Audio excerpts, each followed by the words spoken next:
from anywhere in America. 877-365-3636. They're ready to believe you. There they go. Oh, no. Just go away and die. I deserve you guys that are on our side these days. No, they're not. True story. He was a neo-Nazi with one true enemy. Yeah. Himself. Right. A man of faith, a man of hate, right. And a soul torn apart. Viewer discretion advised. Yeah. They're excited, you know. Why? Fat Tuesday. Good afternoon, Mr. and Mrs. They're still just as hateful as ever. And all the chips at sea. And remember, keep the secret, my precious love.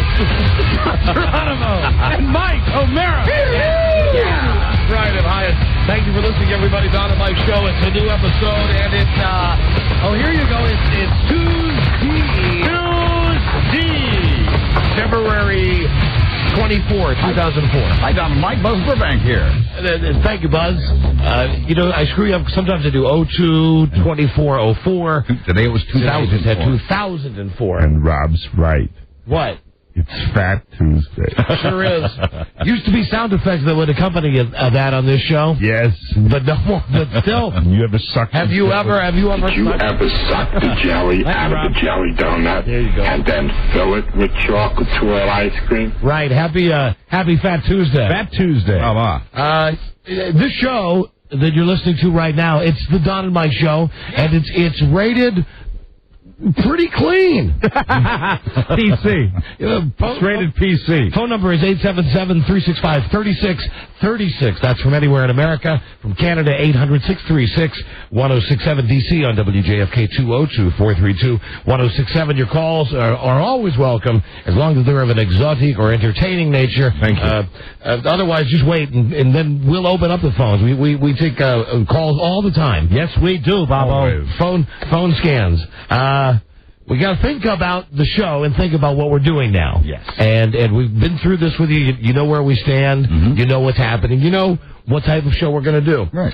Well, having said that, there are a couple things we got to change. Mm-hmm. And not major. Nothing major. Mm-hmm. I'm getting all nervous. Kind of major. No, I'm just talking about our names. Oh, okay. I'm talking about our fake DJ names. Oh, yeah. That's one of the many things we got to change. Right. Because we used to do the Mike and Mike, both names, which had to do with something that's between the body sheets, parts, between the sheets, between the covers. Body pie. Mm-hmm. Yeah, same with Al and Victor. Right. That can't do it They now. were all about that. Right, all about. They were all about that. all about body parts. They're not going away, really. No, not really. Because we have one of Their those names are changed to protect the innocent. Just as DJs and the do all innocent the is time. us. Yeah. We have one of those interviews scheduled today, and we got to have some new names, right? Because we like doing that. So thinking that the dirty names don't work anymore. How you like this one? Evil names. Try this one. Hi everybody, I'm Harry Hitler, and I'm J.W. Gacy. You could just be Johnny Gacy. I'm Johnny Gacy. No, John W. Gacy. And I'm John W. Gacy. I think that's the way I'll say it, too. And I'm John W. Gacy. I'm Harry Hitler with you. Good morning. And I'm John W. Gacy. Yes, replacing the sexual names with names that are evil people. Evil people, right? So, Buzz, when it's time for this bit later, right, you'll be introducing it. It'll be the Harry Hitler and Gacy. It's just the Harry and John show. Harry and John show. Okay. I mean, that's how we're gonna.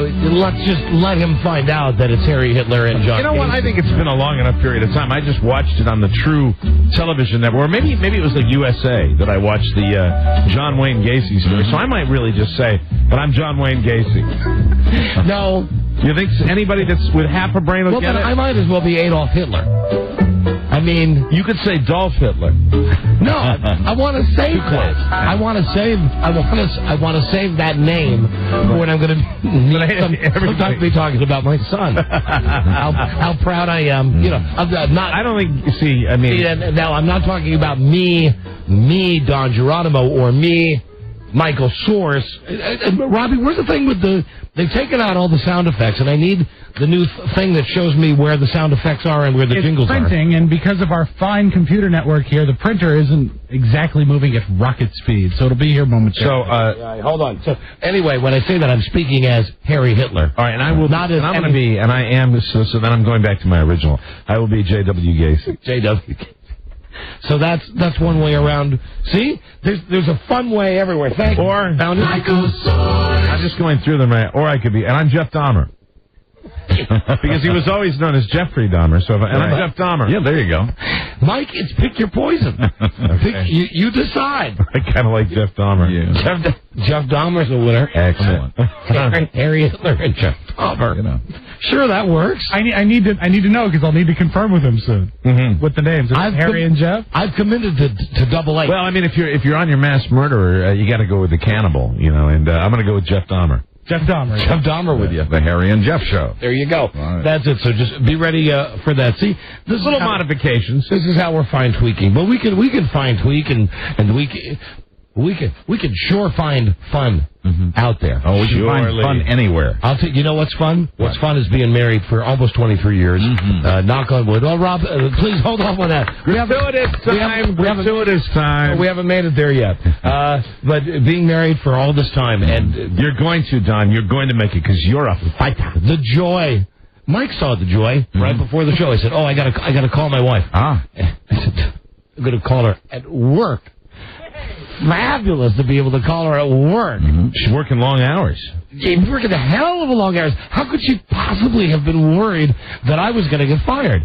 Why, with the amount of hours that she's working, for goodness sakes, I should never have to work another day in my life. She's working very hard. Oh, it is fantastic. I'm proud of her, and it's great. But the dynamic is weird because I'm used to having the whole time that I've known Freda.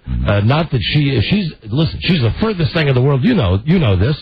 It's not like I'm the guy in I Dream of Jeannie, and the genie comes out of the bottle and says, "Master, may I serve you?" It's not like that. No. My genie comes out and says, "You're a pig, and you better get yourself together, or you're out of here. And don't forget, everything's in my name." You didn't get a slack burger a little bit with the recent events and all the pressure that we were under. No, absolutely not. Being a single man and living by myself, my house was in a real, and I noticed it today because today was cleanup day after we got done with everything. My house was in quite the bachelor state of disrepair. No, not mine. But listen, my point is, I've been married to her all this time. Our life has been one way this entire time that we've been married. Now it's the other way. It's reversed. And it's so funny for me to get up in the morning and get up at the normal time and come down and have my coffee, look at the paper, and she's going, "No, I've got to." She's saying to me, "You don't understand the pressure." Oh my God, a role reversal. She says, "You don't understand. You don't understand. I got to be downtown. Yeah. You don't know what it's like." Okay. Right, I don't know what it's like. I don't know what it's like. All I know is that it sure is different when she calls me at work. Now, I'm not talking about when she calls me on the show, right? That's fine. But when she calls me on at work, even like when we're not doing the show, man, if I'm not there, you guys know how it is. I'm like a dog. Sure. It's like Colette gets on and goes, shouldn't we? And incidentally, Colette, stop embarrassing me on the intercom when my wife calls to tell everybody that my wife's on the phone. Don, your wife's on the phone. Yeah, I've always enjoyed that. Yeah, why don't you just say, you just say, Don, call on 7-0. No, everybody in the building gets to hear, Don, Freda is on 7-0. And, of course, I got to go pick it up. So I had a couple questions for her today. Like, we got a busted toilet in our house. We do. There's one. I know you were telling me about it just won't stop running.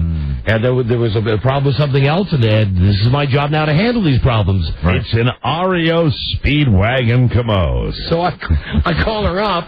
Keep on running. I call her up, and I go, first, and I imagine it's the same thing that when she calls for me here. They answer the phone. Right. Infinity Broadcasting. She says, "Hey, it's me, Freda. Let me talk to you." So I say the same thing. I say, "Hey, it's me. It's Mike." Hold on a second. Where'd my name jingle go? Hold on. Oh, 38. I call and go, "Hey, it's me. Is Freda there? Hold, please." Beep. And while I'm on hold at this place that she works, there's no music. There's just a beep. Beep. Beep. that indicates to me, what you're getting is this is a pressure situation where it's like this. It's about this all. When you finally get through, is there a recording that says, "Hi, baby"? No, so she picks up and she's like not animated and she's like, "Hello, yeah, hello, Linda. This is Ward Cleaver. She come down with something." No, she goes. It's almost that the voice on her high school and college radio thing. It's almost like, "Hi, this is Freda." She picks up, "Freda here," like it wouldn't be me. Like who else is going to call her at work? It's her husband. I go, "Hey, baby, I got some stuff to tell you." Okay, all right. Listen, I really have to go. I have to go to. Like she's standing in front of a boss or something, or a client or whatever. Yeah.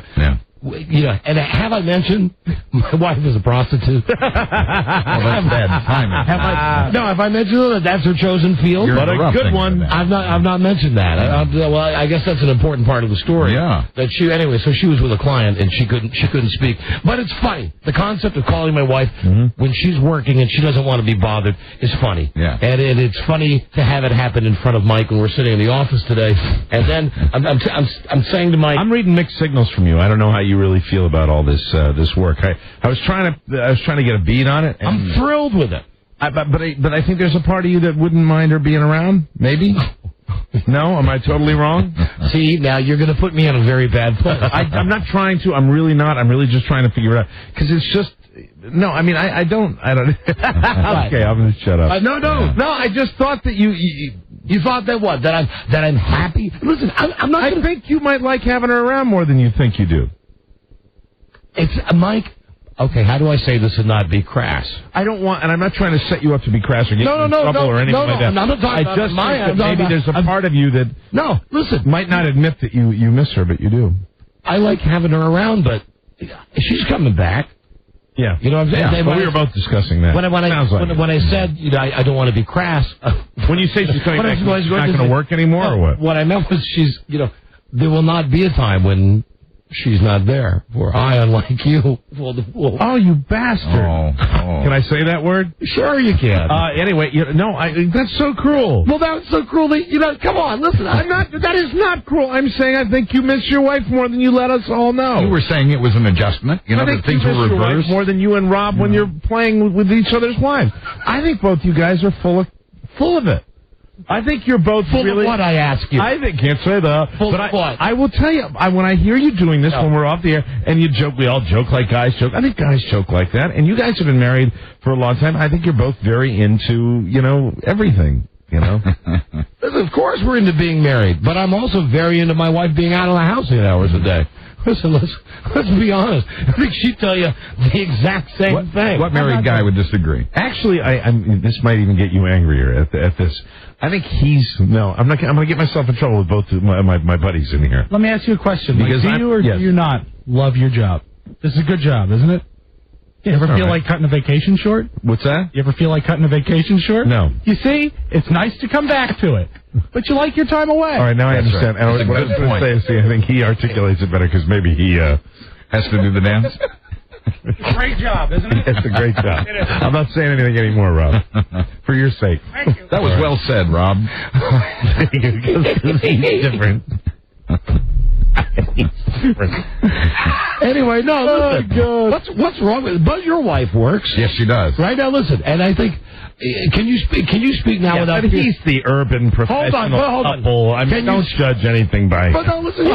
He gets his chops busted just because he doesn't talk about it doesn't mean it doesn't happen. That's right. Are you? Can I stop you there for a second and just say the reason I'm doing all this? I want you all to know something. Okay. What? I observe you all. Okay. All right. I observe all of you. Happily married people. And what do you see? Well, I see different things I see different things. Stop observing for every one of you. Making us nervous. I do. Observing. Go observe yourself. No, I I do.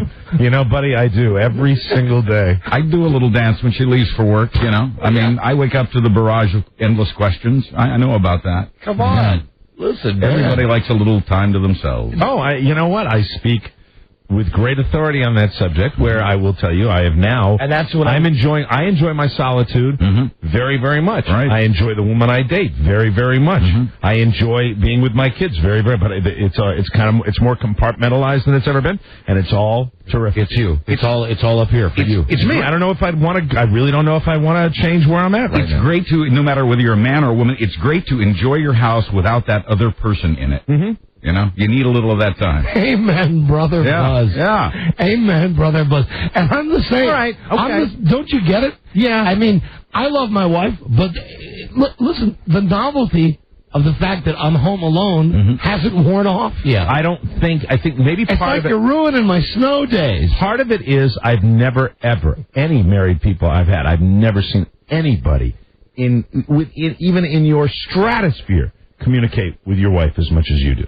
Well, I talk with her all the time. If she, that's why it works, because why it's good. I've got the GPS. She knows where I am.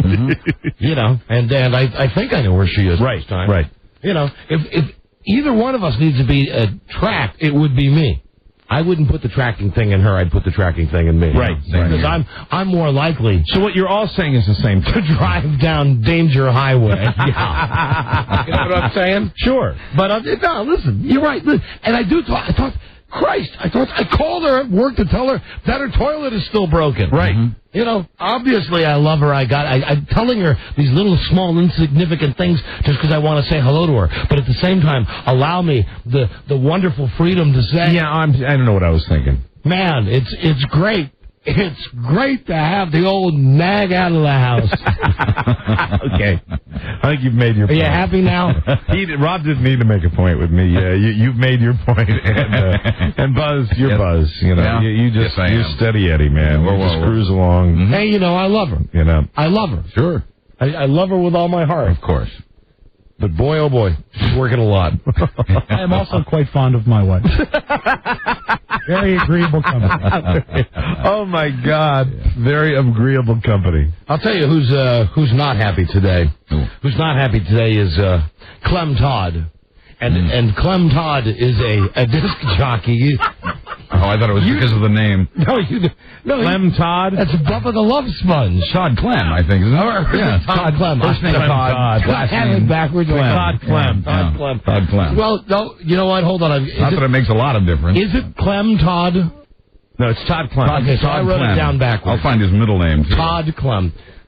So when we were going through all the stuff on this show with the changes that we're making and, you know, making it more whatever it has to be for right now, there are some people within our own show that said, well, there are other companies that have shock disc jockeys like Clear Channel. And Mike and I almost went to work for Clear Channel before their last contract. Right. Yeah. And we thought, well, wow, they're okay. Well, they just fired this guy, Todd Allen Clem. Right, middle name Allen. Todd Clem. Todd Allen Clem. Right. The Clemster with you. Anyway, they fired him. Yeah. They fired him. He was now not as deep as we were or anybody else was, but he's another one of these guys, as far as I can tell. What he was doing on his show was doing sex bits with the Jetsons. Cartoon characters talking about it, yeah. Yeah, I mean, that to me sounds, you know, and there's other talk that he slaughtered a pig or something. You know, none of that to me sounds like reason to fire him. No, I sure don't think so. And that's the climate that we're in now. So there goes another one. Goodbye. And I'm another example made. I mean, we are first time. You know why? It's easy. No, it's easy to target this. Dedicate this one to Todd Clem, who I'll always refer to last name first. Mr. Clem Todd. The bell tolls for Clem. Mr. Clem Todd. Last night, man, was I disappointed with my big fat fiancée. Yeah. Didn't see it. I went out to see Cold Mountain last night. You were probably better off. Here's the deal. That they set this thing up, and I should have known that this would happen. That it would be a happy ending. How was it a happy ending? You didn't see it, right? No, I did not see it. And I told you in the office, I want this. I mean, I haven't heard anything about it. So this is the worst part of the show. That it's great that they're getting married and her family's there and they're really upset and the family, because the family's retarded. The brothers, the sons, they're wearing kilts because they're Scottish and the sister is all hung up on, you know, the whole family is all hung up on themselves. No one really cares that they're a shallow group, right? That maybe the daughter is really in love with the fat. Yeah, they are a very shallow, nasty group of people. it appears. That's what I know. Dumb guy, because you've got like the daughter, who the other daughter, her sister, who I guess is what 18, 19, something like that. Like, I'm just so mad at her. She's crying. I don't know if I'll go. We've been best friends. She's violated our trust. No one is saying, even though the guy's repulsive, no one in this family is saying, hey, she loves him. But they're all there because the TV cameras are there. And they do a good job of milking it. That it gets to the very end of the part with, if there's anybody that wants to say they have a reason this wedding shouldn't take place, and they break for commercial. Right. They come back from the commercial, and then they got a really great twist because she says, I do. Then they go to him, and he says, I can't do this. The actor. The actor says, Because he's supposed to say that. right, he says, I just can't do this. I'm sorry. This is a scam. This is a con. I can't do this. And I'm thinking, well, now I'm happy. Right? Now I'm happy. And the mother gets off in a snit. The girl's mom, she leaves. Walks out of the and room. she walks out. The dad is still sitting there. Now, here's the resolution on this. That Steve, the fat guy, is still standing out there saying, please come back, please come back. They show a producer going back to the room where the mother and the sister and the brothers are, and he says, listen, I can't tell you exactly what's going on, but what your daughter's done is really good, and you have to go back out there to hear what she has to say, and then this will all make sense to you. And does she give the speech about, you supported me even though you hated? Here's the deal. She comes out and first the guy says to her, Steve, he says, everybody should know that I'm an actor. These people are actors. And now it's at this point, the dingy broad finally figures out that she's as dumb as everybody. She's like, and you can see it, and I'm still happy at this point. Is she mad? Because she's embarrassed. Yeah, right. And I mean, you see it. Yeah. You see the fact that she's the light is very slowly going on. Wait a minute, hold on. You mean I lied to my stupid family for you and all of these other people? You can see this happening. And if it's my show, that's where I say, good night, the news is next. Right. No, here's the happy ending. Steve, the fat guy, says, well, we were going to give you $250,000 for you and $250,000 for your family, says the girl. And as they go to each member of the family, but the whole reason you got into this game was because you love your family so much. And the tone of our show has changed once we started. And we found out what a loving and nurturing family the Cole family truly is. Oh, no. And the fact that you're all here supporting your daughter, even though you don't think that she really deserves to marry a man like the man that you thought I am, it says so much. And, and by now you've got everybody, all the family members. Right. Yeah. And they give her $500,000, and then they give her family $500,000. So for being a-holes, they get $500,000? Yeah, each of them. The family gets $500,000, and she gets $500,000. And never once is it pointed out. And I think at one point, the father, before they calmed him down and gave him his money, when at first he heard the premise. Weren't they just nasty as nasty could be through most of that show? I didn't watch the series. I just watched the finale. Well, I watched the first couple of episodes. They were not pleasant people. No, they weren't. They were meddling, they're like, really just over the top. Let me explain this to you. The best way to describe them is, because they're so friggin' white, you ever go to a ski resort? And there's always that perfect family where you've got the guy like that, the dad that's got kind of the military haircut. Yeah, here I am. Yeah, tough guy. He's got that perfect, like, James Brolin, gray hair, and you've got the mom that's like, she could be on Seventh Heaven, and the family is always walking around, and they're always dressed perfectly, they look perfect, they behave perfectly. They're so sure of each other, and you know that inside, they're really like the Simpsons. They're filled with angst. Okay. And really, these people... That's a perfect description of that family. These people are, and the thing is, the whole thing was a setup, and I don't mind that they ended up giving her the money, but why did you have to make it like she endured some type of sacrifice, and the show was teaching us what a loving family this family was? And they didn't need the money, right? It sure didn't look like. They look like they have money. They looked kind of affluent. Yeah, They do. They're affluent, so they don't need a $500,000. Well, but that's the only one you saw. What did you think? Well, yeah, the thing that struck me, I agree with everything you said. One of the things that struck me, I thought there was sort of a mass psychology thing, is that even though everybody in the family just hated this guy, the role that the actor was playing, when they asked, and I mean, they set it up and they allowed plenty of time when they asked, does anyone here object to this wedding? And everybody just sat there and nobody said anything. You know, it was that moved you. Well, no, I was struck by that everybody hated the guy, and in the end, nobody spoke up. Hello, Don and Mike. Well, see, what Don and I like to believe is that they really were evil. Yes. Perhaps that's why. It can't be because they were, really thinking that their daughter loved that guy. Yeah. Has anyone ever been to a wedding where someone objected? No. I've always been so tempted just to say, I'm kidding, of course. I'm kidding, of course, and turn around. Hello, Don and Mike. Yeah, am I on the air? Yeah, you're on the air. Hi. Yeah, did you notice that when Steve first said, well, what you know, I'm going to say, no, I'm not going to say I do. She didn't react at all. She just pretty much looked at him. She would have been... You know what? I had to hit the dump on you because you can be something as hell, but I don't think you can be as hell. Yeah, well, we're still feeling it out. We're working it, but we feel you, dog. Yeah, dog. Hello, Don and Mike. Steve. Yeah, the one thing, too, that stupid broad, the biggest slap in the face was when the big fat guy turns out he's been happily married for a long time. Was he happily married? Yeah. He's happily married. He was great, though. I'd like to see him get a TV show. He was good. But I guess he just did get a TV show. Hold on, were you happy with that ending?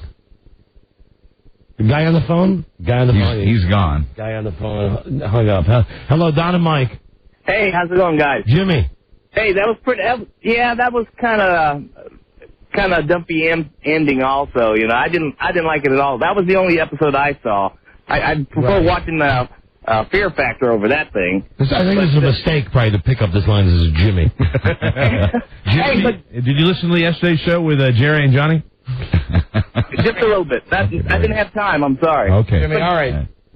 Jimmy? Yes, sir. Okay, are you on topic with us? What's your topic, Jimmy? Anyway, I want to just go back a little bit to your thing about being home alone without the wife at work and stuff. I agree with you because I said my wife. Yes, sir. Thank ye for agreeing with me. Thank you. Yeah, glad the blind guy. I sent my wife to Hawaii for 2 weeks. I was home alone. Really? Yes, it was great. Well, who did she go to Hawaii with? Oh, she went to visit the daughter. She's over there right now. But I had a list. The daughter? Who is the daughter? Our daughter. Mike, the daughter. Oh, okay. She's visiting the daughter. How old is the daughter? The daughter's like 22. Oh, so she's out there in Hawaii. The wife. Is it not 7, Rob? Is it your daughter? The daughter that's living there alone. Is it your daughter? Yes, it is our daughter, yes. All right. How old is she? She's 22. The daughter's 22. And you just sent her along to see the daughter? Well, yeah, I couldn't get away, but it didn't bother me any not being able to go. I figured I'd go later on. So you're also another married man who enjoys his solitude. It was great. I had a list of things to do, and she asked me about it, and she wanted to see the list, and I said, no, I'm not showing you the list, because then it'd give her something to fall back on and say, well, you didn't do this or that. So. What's your daughter do in Hawaii? She's married to an Army guy out there. Okay, so that's their station out there. Yeah, so, it was not, but like you say, it was great. 2 weeks alone, just sitting around. I can't imagine that she's counting the hours to get back to you. I mean, I've only spent about 90 seconds with you, pal. I can't imagine. Honey, I'm in Hawaii, and, well, you're Jimmy, and I'm staying out here. If you sent me there, I'd never come back. I swear to God. All right, bye, loser. Okay, bye. Right, hold on. Weren't you going to say you love the show or something? Yes, of course I do. Well, Thanks, go ahead. Jimmy. Say it, please. I love the show. Thanks, loser. Bye-bye.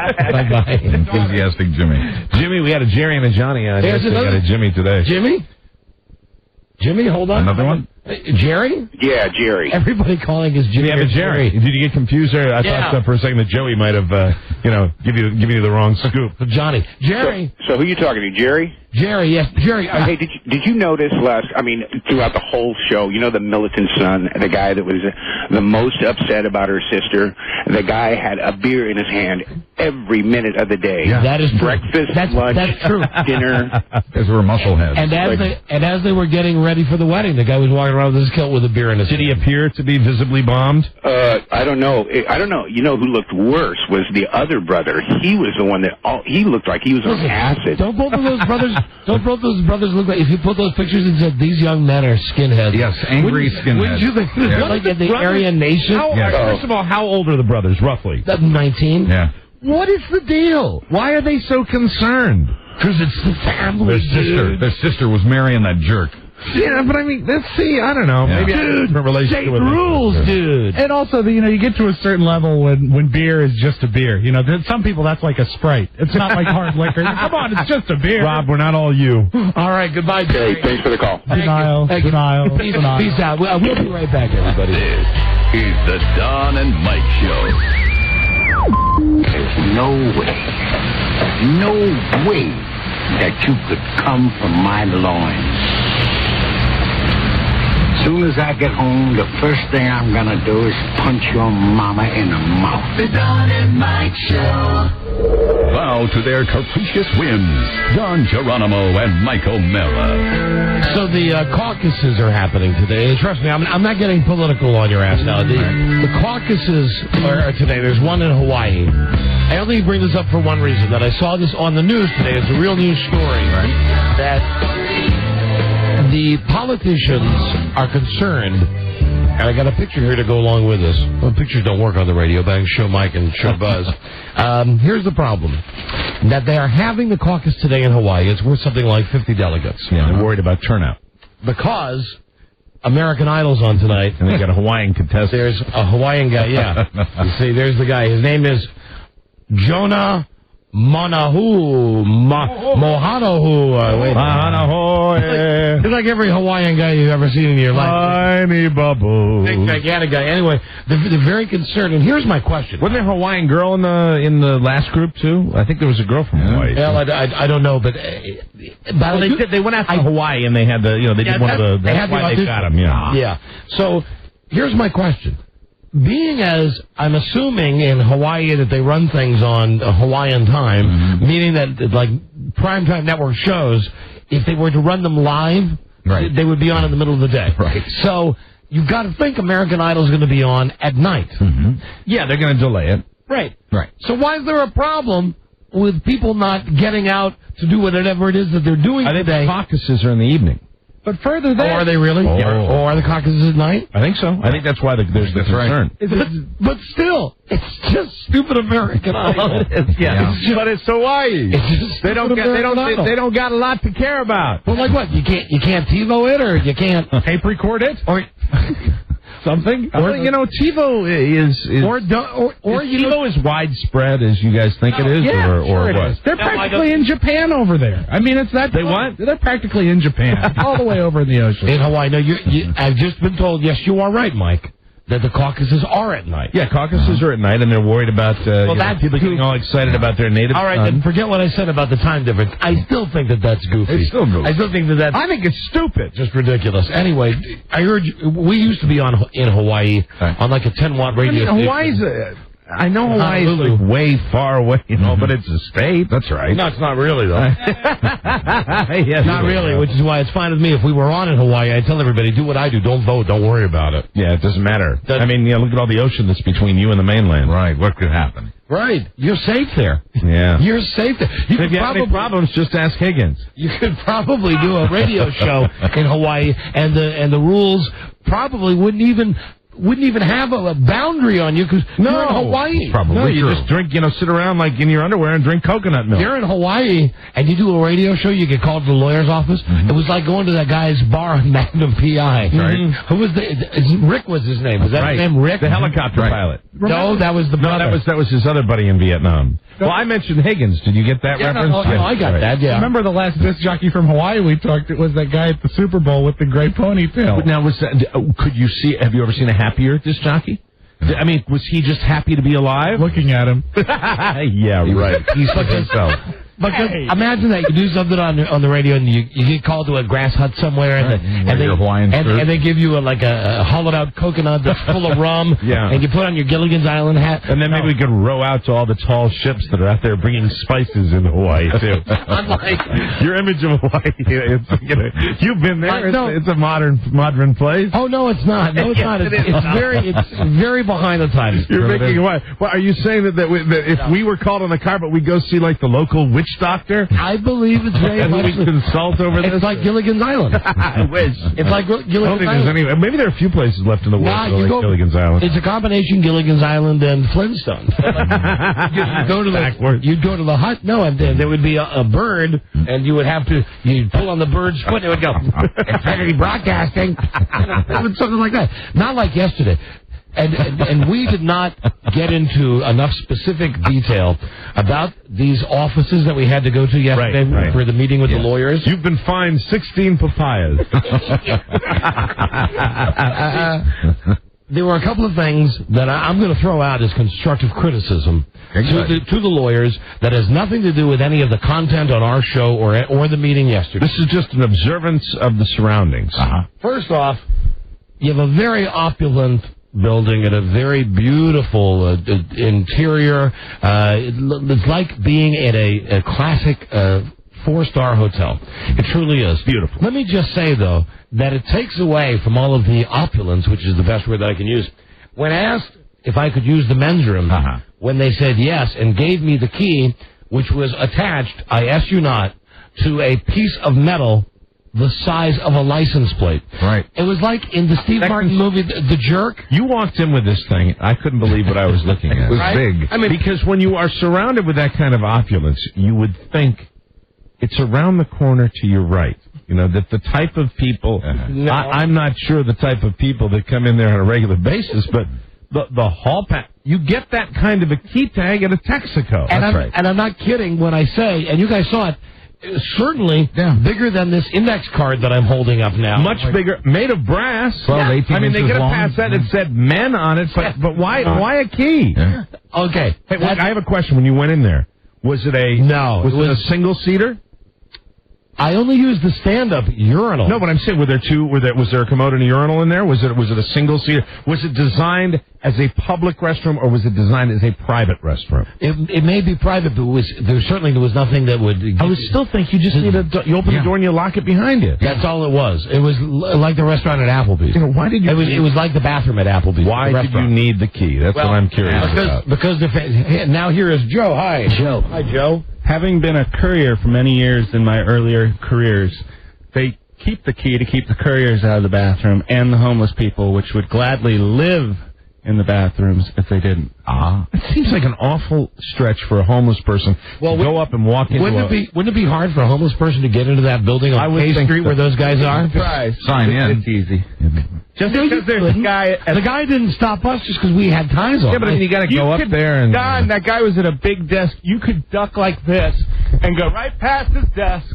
Joe, you're probably singing the national anthem. You're listening to homeless advocate Joe Ardinger. Joe, I don't believe that homeless people would try to live inside the Infinity Lawyers' offices downtown. There was a homeless guy living in our bathroom one night.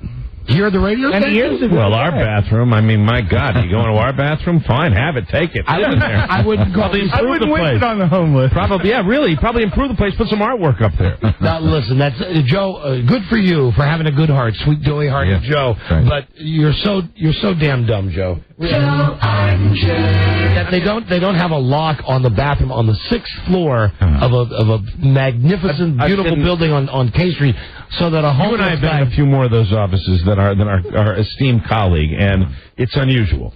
Yeah. It was very much like MIB getting into this building to begin with. You know. That's why you have, though, the person that's at the front desk. And they have the thing with the big letters and the whole deal. Security guard. So that would be my first...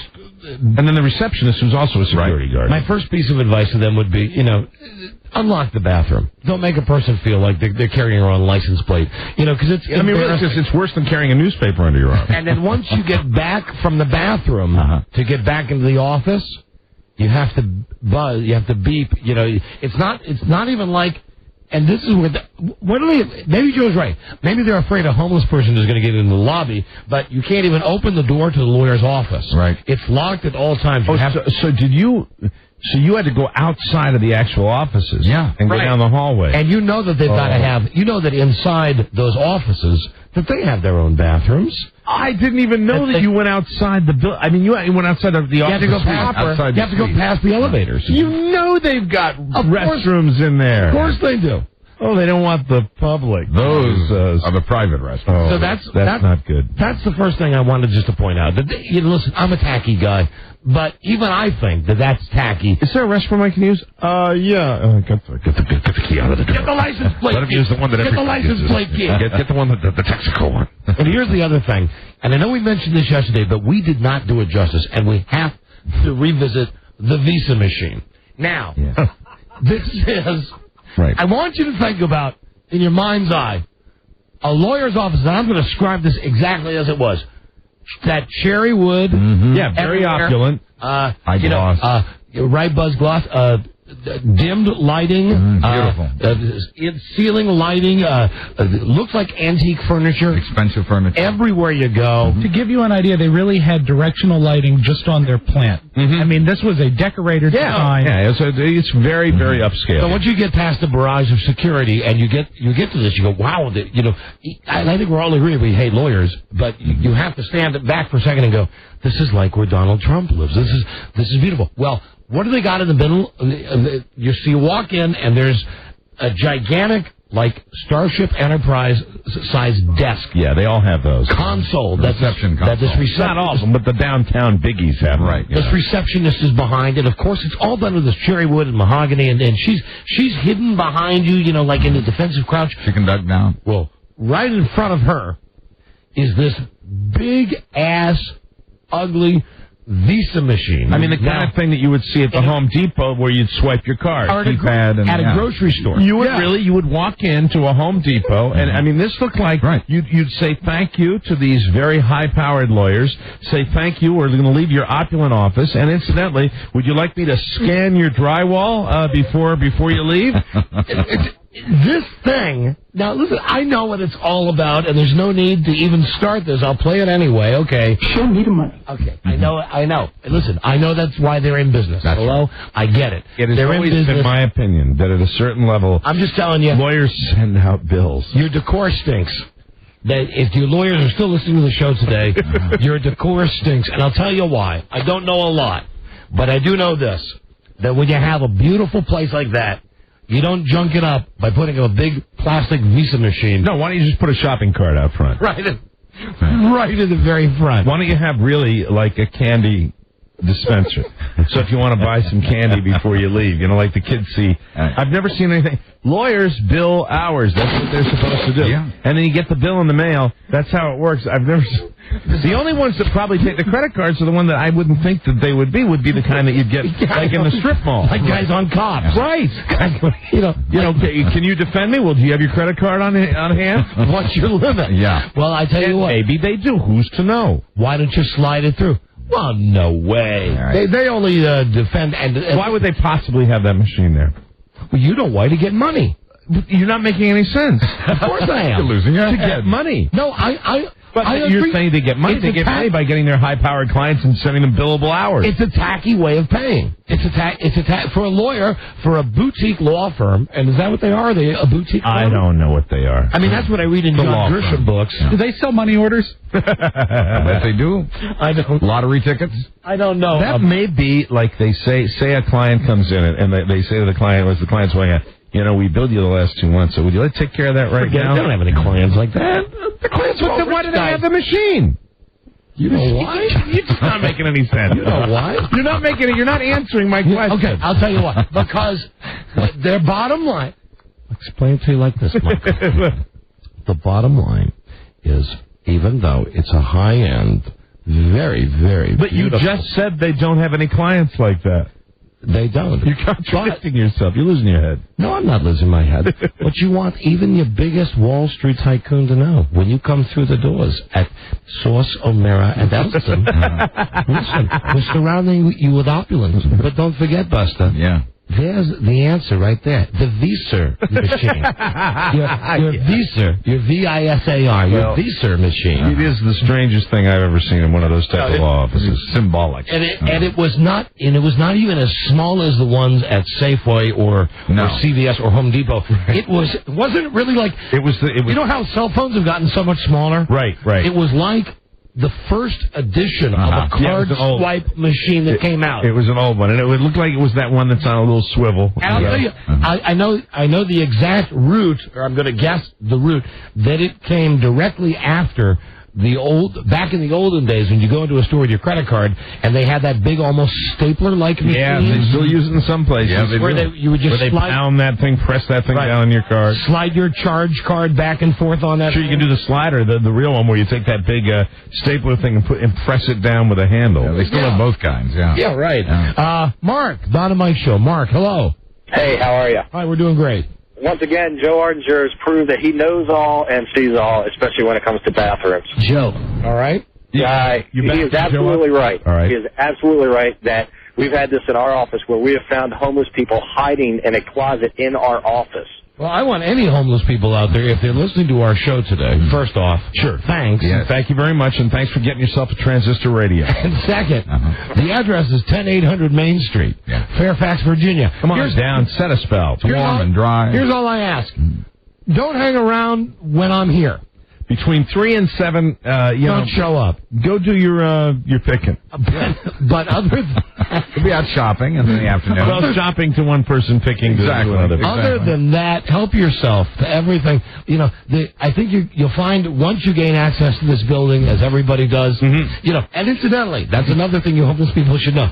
The word lock does not exist at WJFK Radio. And really, as far as our facilities are concerned, the Elvis shower, perfect. You've got 2 sinks in there. Yeah. You can really clean yourself up. You can give yourself a real nice quick once-over. And you're going to find, once you get inside the building, homeless people, and as long as you don't do it between 3 and 7 when our show is on, you're going to find all kinds of those little packages of ketchup that you like so much, and the little things of mustard and stuff. Where are they? They're upstairs in the conference room. Oh, upstairs in the conference room. Yeah, there you go. All right. Sure. Yeah, there's cable TV up there. Yeah. Fantastic. Knock yourself out. Michael Hughes has an office. For God's sakes, we should rent that out to a homeless person. Michael Hughes is only in this building 1 day a week. Yeah, that'd be very comfortable. It's well heated. So come on down, homeless people. We have the room. The WJFK is now an official homeless shelter. I hate to hear Joe, corroborated. It drives me nuts, but it sounds like maybe he's right. What did you do? I bet you weren't as open as we are going to be with the homeless people at your office, right, Mark? No, we call the police. Yeah, see now. That's so cool. We won't get Not that. us. We won't do that. We won't do that. He found a new home, man. He wanted to stay. And really, I don't think we should discount the job opportunity that might present itself. You never know. You come in here. If he'd have picked up some work, I'd have put him on staff, but he just wanted But here, I'm telling you, and Mike, you're absolutely right. Any of you homeless out there listening to us on your transistor right now, usually on an average week, 2 or 3 days, if you hang out here, just watch the front door, and you'll see one of them going.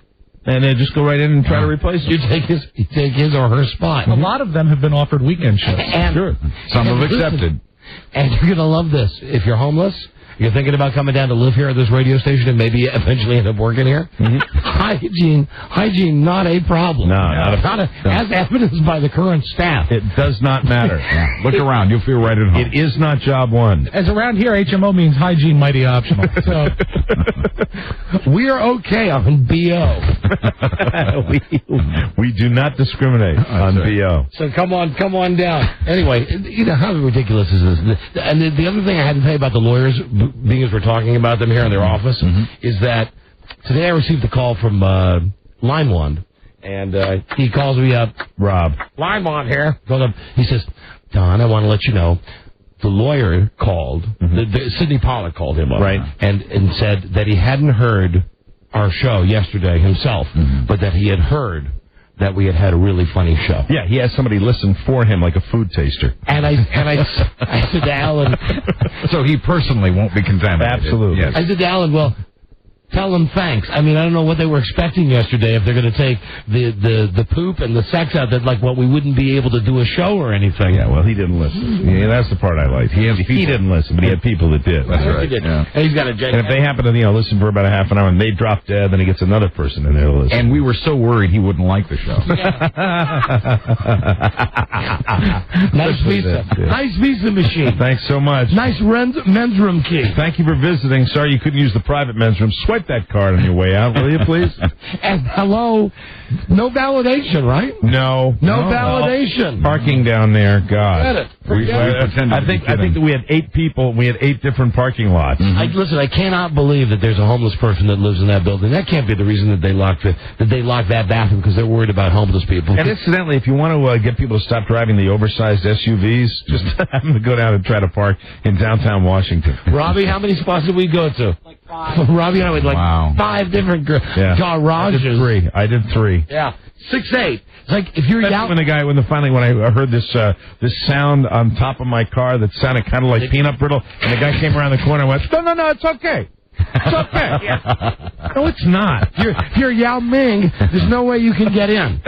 Hold on, Yao Ming is 7'4". How big is Shaq? 6'9". It's smaller than that. The one I was in, one was 6'2", and the one that I was able to barely get in was 6'6". And then, I didn't even mention this yesterday. God, I'm so embarrassed to tell you this. I've lived here. Of course, I didn't mention that I wasn't driving an SUV. I was driving the Oscar Mayer Wienermobile. Well, man. It just would not fit. Were you using the speakers? Yeah, of course. I've lived here my whole life. I mean, I've worked everywhere, but I've lived in D.C. I know D.C. I got down to the lawyer's office yesterday, and Rob called me up and said, "Where are you at?" And I said, "I'm here. I'm looking for a place to park." He said, "Well, I'm standing out front." I said, "All right, I'll pick you up." So then Rob gets in the car, and I start chatting with him, and we're looking for a garage that my car can get into. Right. I got the big gas guzzling SUV. So we find a garage, and we go, and then we get done with the meeting, and we leave, and I realize I'm downtown, and I really don't know what garage my car is in. I've not paid attention, and because I've been so wrapped up in my conversation with Rob. I'm not going to scold you. Why? Did same thing? The exact same thing. Oh, my God. I went around the block 3 different times on the wrong side of the street, and then realized finally that I had been circling the garage where my car was the entire time. Wow. So I ended up calling. Did you find yours? How long after you left me? 30 minutes. Because I finally ended up calling the number on the stub. Right. And the lady, I said it's like 1018 K Street. She said, "Yeah, right, 1018 K Street." Yeah. Dennis was with you. Yeah, right, 1018 K Street. I said, okay. Then I got there to 1018 K Street, and there is no such. And I went to another garage and talked to another guy who didn't really speak good English, who told me to walk 3 or 4 blocks another way. So look, always be a lesson to you. Always remember where you park. Because really, all the garages down there, and this is probably any major metropolitan area, they all look the same. Well, here's the problem is, and they were telling me in a nice way that I'm dumb because I parked in I remember this. Monument Parking. Get it, Washington, D.C.? Monument Parking is the name of the company. However, the garage is in a building called the Millennium Building. So as you walk past, you see in real big letters, the Millennium Building. And then in very, very tiny letters on another wall, it says, in real small letters, Monument Parking Garage. Does your key on your little remote entry key, do you have a panic button on that? Where you can hit it and go? What you do is you hit the panic button and then you really stand in the middle of the city and you just string.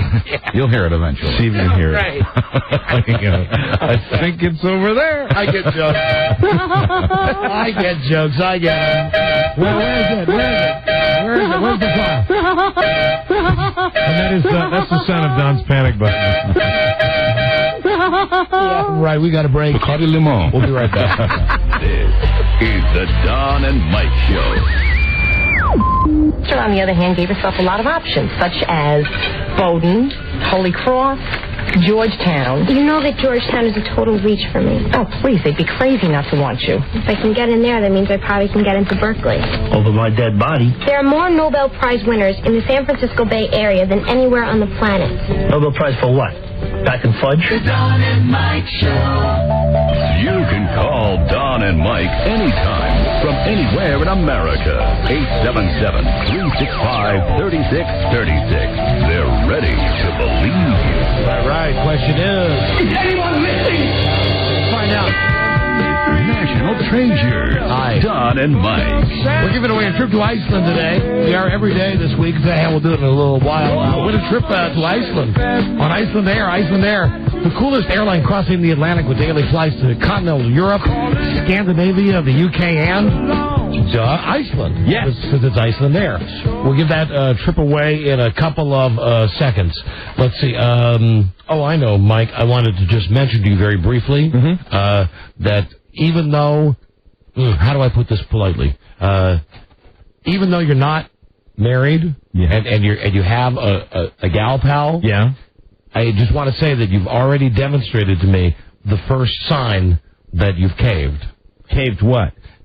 Last night, yeah, you're right. But last night, I said to Mike and I were talking about something in the office. I said, we're going to bring this up later. The Regis TV show is getting great ratings. Mike said, that he had seen it last night. I was talking about how much I hated it. And I actually enjoy Regis on Regis and Kelly Lee, and I hate Regis on the Millionaire Show. Yeah. Hi, Bobo. And then I said, Mike said to me, why didn't you watch it? I said, because I watched CSI. There was a CSI on last night. And Mike said, oh, yeah. And then he said, the reason he watched Millionaire was not his choice. Yeah, not his choice. That doesn't happen a lot, but I wasn't. I didn't even choose to flip. I wanted to just maybe it's a warning sign. Point out.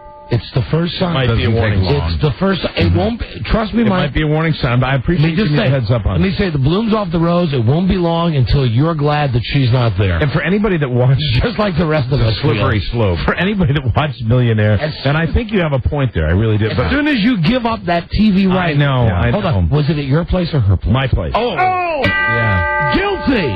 Yeah. Guilty. Yeah. Well, but it wasn't that big a deal. I wasn't paying. Mike. You know what? I wasn't paying enough attention to it. Doesn't I matter. should pay more attention. Hey, Mike. I'll say something to you? Warning well taken. Can I say something to you? Yes. I believe it was 3 weeks ago today. Yes. I said something. Right. That I didn't mean to say. That just kind of happened. Yeah, I know. It's just a one-time thing, and look at us now. Now you've blown it all out of proportion. Look at us now. Well, I hope I don't get a 2-week suspension because of that. But can I mention something about that Millionaire show, which I hate?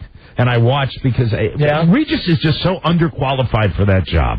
That's what drives me nuts. He barely can read the questions. And then he has that smug, you're right, like I knew it. I knew it because the card was in front of me. Yeah. And he brings this guy, Bobo, who is without question, not just because he's fat, because I'm fat too, but this guy, Bobo, he's creepy looking. He's creepy looking, and he gives the name to Regis. You give Regis a name like Bobo, and Regis in his almond-sized brain, hey, Robbo, will just say, hey, Bobo. Hey, there's Robbo. I love Bobo. Latches on to him. Hey, Regis is one of the guys that overuses big guy. Hey, Michael. Which is like, that's a thimble-sized brain that makes a guy do that. Was his real name Bobo, or was it Bob? Nickname, oh, okay. and it was given to him. And here's the weirdest part. Anybody that saw this show, anybody that saw this should have paid attention to this. He introduces the woman he's traveling with, his mother-in-law. And that's weird. So I perk up when I hear Mamo. this. And then they turn around and they show Mamo. This woman,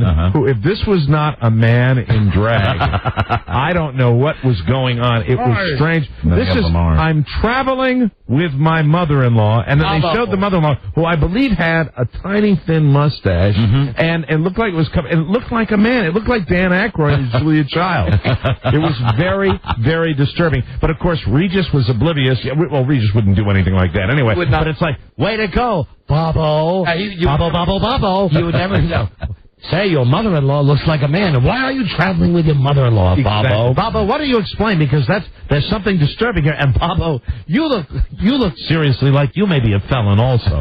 And if I could talk to Mike O'Mara, hey, Mike O, how come you're not watching the show you really want to watch? How come? Because it started. Do I get any kind of free pass that I was not hip to the fact that CSI was even on? But I definitely wanted to change the channel. I wanted to change the channel. But you didn't. I did. Afraid to change the channel in your own house. You might be right. With your own TV. I could lie to you and say you're wrong. It won't be long. Back off, Bobo. It won't be long, Bobo. Listen. Dono. Today. Yeah, Dono. George Bush goes on TV in the middle of the day. Right in the middle of The Price is Right. Right. You know, and listen, if you haven't been able to tell already, this is how we plan our lives according to what's on our radio show or what's on TV. Right. So he comes on and basically he says, I didn't even really watch it. I've got it muted. He proposed, what, a constitutional amendment? That's right. And it's to ensure that marriage is simply between a man and a woman. Basically to ban homosexual marriage. One great thing about the technology that we live in now, the culture we live in now, is that everything you got to have it right now. Right. That I could watch this. I was talking on the phone with somebody, and I had turned around because I had muted the TV. I turned around on the swivel chair at my desk, and I saw, what's Bush doing on TV? Yeah. And with it muted on the bottom of the screen, it said, President Bush addressing nation, anti-gay marriage. Right. So right away, I don't even have to hear what he has to say. I know they've already crystallized it. So the question is, what does he really think? Huh? What does Bush think? Yeah. We have a way to find out. That's great. Let's now go direct to 1600. Turn on the microphone. Is he there? Yeah, Mama.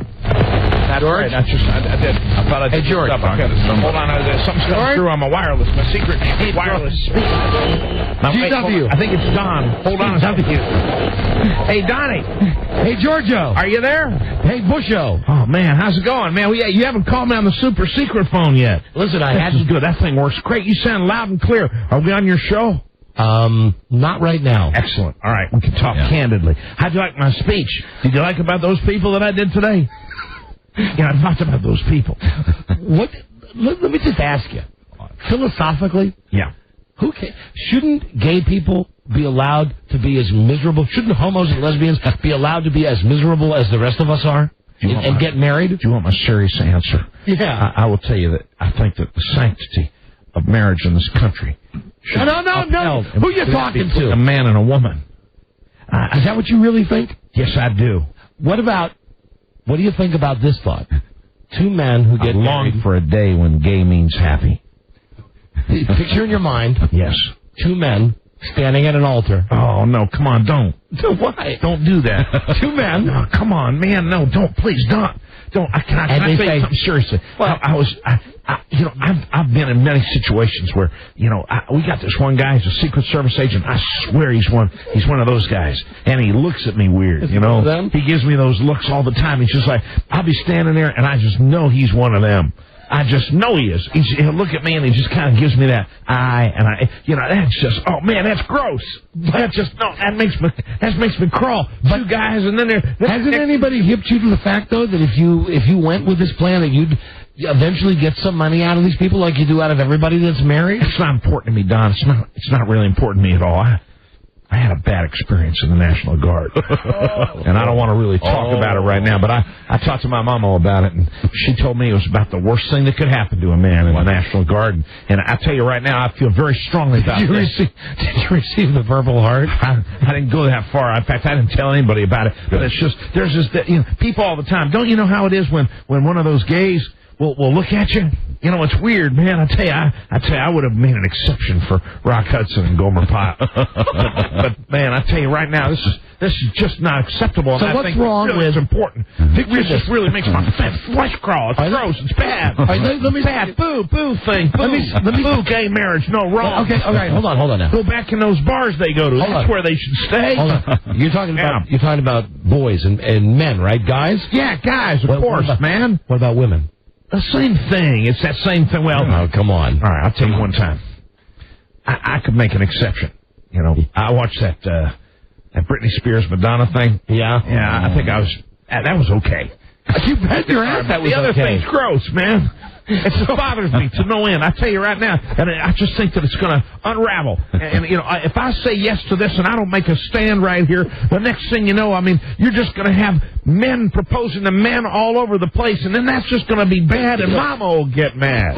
Now, so is this directive coming from Mamo and from the other George Bush? As of last week, I met with several of my advisors from a very, very supportive... Can I tell you something? Very supportive and religious segment of the Republican Party. There are people who work in your party, yes, and there are Republicans that are homos. No way! Yes, there are. Ew! Man, no! Ew! Gross!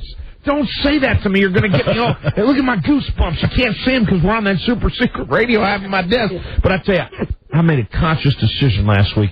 I threw out all of my Liberace records, and as you know, I have been a big supporter of his work. Yeah. He is a wonderful piano player. You didn't know he's a homo? I didn't know until somebody told me. I said, well, I've got to make a statement. If I'm going to stand up for marriage only being between a man and a woman, I've got to know right now that anything that can tie me to that thing it's got to be bad. I was talking to Arnold Schwarzenegger, and we were saying, man, that is so gross. Well, he works out there in Hollywood, and he was telling me that, he walks around all the time. He'll go into a restaurant, and, he'll be in a men's room, and he'll get that look. And I know what that look is. What look is that, George? I'll give you an example, okay? That's before I was president, because I got security surrounding me. Right. I'm able to take care of things all by myself, if you know what I mean. I was sitting there one time, and I was on a campaign trail. I think I was running for governor. Or I might have been now I remember. It's coming to me now, Don. It's when I owned the Texas Rangers baseball club. Oh. And I was in a public restroom. Yes. I know he was one. I know he was one. Because he came in, and he was looking at me, and he was looking at me real funny, like, real bad, like, and I said, no, that's wrong. Don't you look at me. And I couldn't, I don't believe in, violence or anything like that. But it just made me, I just wanted to turn around and say, gross, pay attention to what you're doing, son. That's no reason to be looking at a man like that in that special starry-eyed way. And I've had men all my life, including that time in the National Guard, look at me in a starry-eyed way. You know that even if you don't I was fine in that uniform, and I know I am. Even if you don't allow gay men, homos, and lesbians, women to get married, you know that they're still going to be doing this. Not if I do it. If it's in the Constitution, we can ban it. They might. Listen, you can't. What about the FCC? Yeah, a long time ago, the FCC. Yeah. I just want to say I've been listening to your show, and I think it's real funny what you're doing, and I appreciate the efforts you're making to get rid of some of that trash potty stuff that you were doing before. This segment right here would be one that could have gone. It could have easily gone down that road. Well, I was going to tell a story. I probably wouldn't be all that appropriate for your new format, but I feel I have to include it. All right. And I bring it up again. It's important. It's important to share this with our country. Because you don't like gay marriage because it's gross. It's gross because of one thing. Listen, I'm not saying I don't agree with him. I'm just getting his thoughts. I will tell you right now. It is gross. Back when I was in the National Guard, I looked fine in my uniform. In fact, I was told by many men and women that I looked so good in my uniform that I was a credit to it. And they meant more than just the fact that I was a credit to serving my country. They meant I looked good. Yeah, well, it was almost like it was tailored for me. Someone beat you up with a handsome stick. And then that one day when this fellow was looking at me and I felt all head spinning and stuff, and I swear to God, I thought the room stopped. And then I came to my senses and I went, no! Gross. So you had a moment. Touch me. You had a moment of indecision, though. I had a moment of indecision. So you are, at least in your mind... I believe we can all yield to temptation once in a while, but it's important that I stand up as the leader. And I spoke to several very important Christian leaders of this party. And I said, I'm going to get on TV in the middle of the day when all those smarmy soap operas with all their bad things going on. And we know all those guys that are in those soap operas are just like that. You know that's the way they are. They go on those soap operas. Why do I pretend they're policemen and doctors and lawyers and stuff, but what they are is faggots. They're gays. Yeah, right, sure. Yeah, gross. Man, I tell you, that bothers me. I tell you, it really does. So I just thought I'd get right on TV and say, we're going to do a constitutional amendment. What if? That'll make sure the marriage stays where marriage should. What if Ted Kennedy wanted to marry Trent Lott? Well, I'd have to look the other way. What if... Because it would be political fodder to get me reelected. What if your brother Jeb told you that he wanted to marry that crazy homo guy from Entertainment Tonight? That never happened. Jeb had his own horror story. And that was back when we were visiting in Texas. He came down and we drank about 2 cases of Lone Star one day. And man, oh man, he told me a story. I'm not going to repeat it because he might never be governor again. So you're not... But I looked at him just like I'm looking at you right now. When he finished his story, even though I can't go into the sordid details, I went, gross! Come on, son, don't talk to me about that. Listen, how come you didn't expound on this theory while you were on TV today? How come you didn't say it was gross today on TV? I didn't think that would be appropriate. My advisor said, Mr. President, it's very important that you don't share those innermost feelings that you have and your distaste for that lifestyle with the mass audience. It would not be becoming, and some might consider it to be overtly prejudiced against those type of people. And I said, that's why I said during my speech, it's important for us to have a vigorous and open dialogue. That's what I said on camera, but inside I was going, gross! Off the record. Yeah. Ronald Reagan Jr. Yeah. He was a ballet dancer. Yeah. And they all are. We all know that. Okay. Yeah. All right. Absolutely. Well, I try to distance myself from that end of the party. Sure. You don't need to worry about that type of thing. But I'll tell you, I've got, there's a term for it. It's called gaydar. And mine is laser sharp, son, just like the kind of you'd have in a Black Hawk helicopter. He has? I have gaydar. I can walk into your room, and I can tell you right away exactly who's gay and who's not. I'm going to call a man in right now.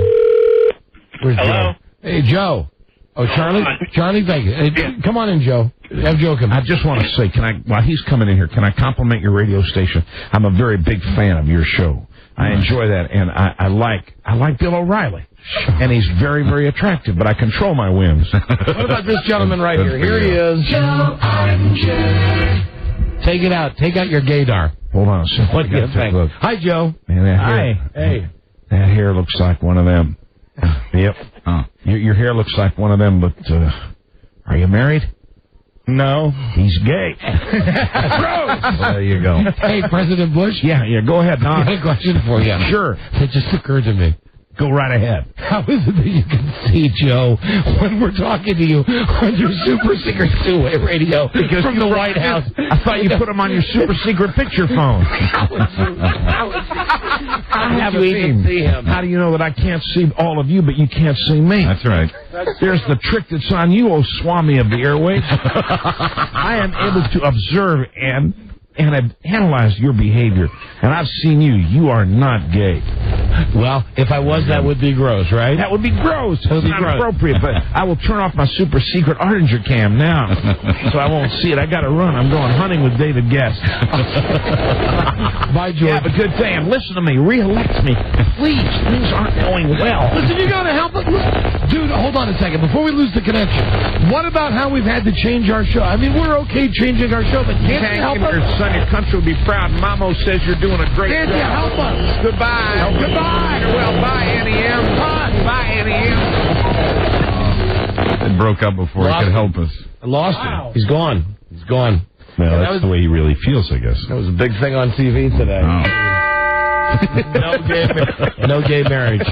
Wow. That is gross. He doesn't like that. Got a break. Be right back, everybody. This is the Don and Mike Show. Hope we do as good in our commercial. Hear ye, hear ye, hear ye.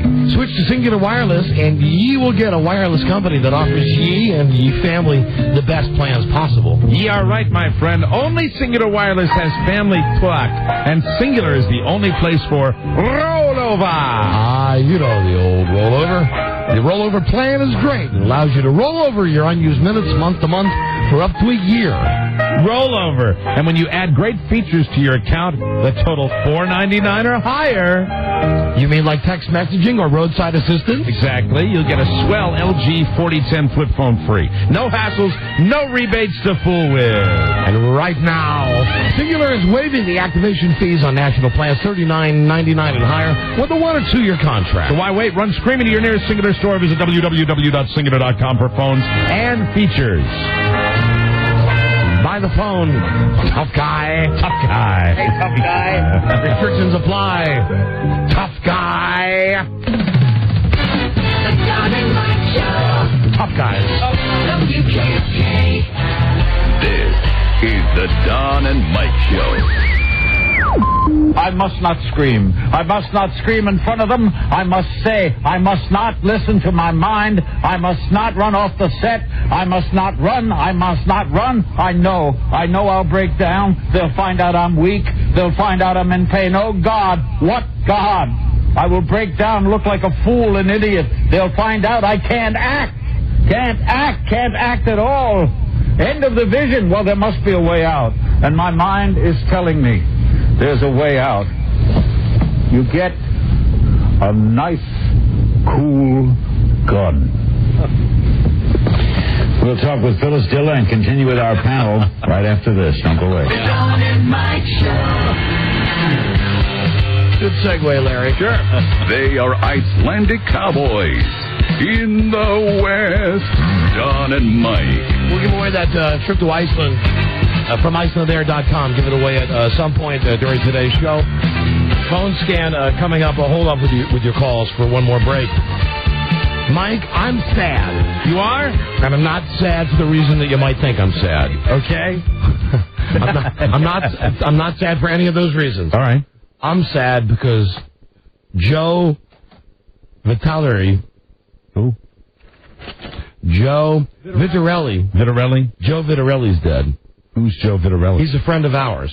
Oh, he is? He's a friend of mine. Ah. I mean, he's not really a friend of mine. He's a friend of ours. Yeah? When I say the word jelly, what do you think of? Jelly? Yeah. I think of something you put on toast. I think of the guy that was in Analyze This. Oh, Jelly, like the big guy. Yeah. Jelly. Big guy with the bad skin. Dead. Jelly's gone? Jelly's dead. Well, Jelly didn't exactly look real happy and healthy. He was only 66.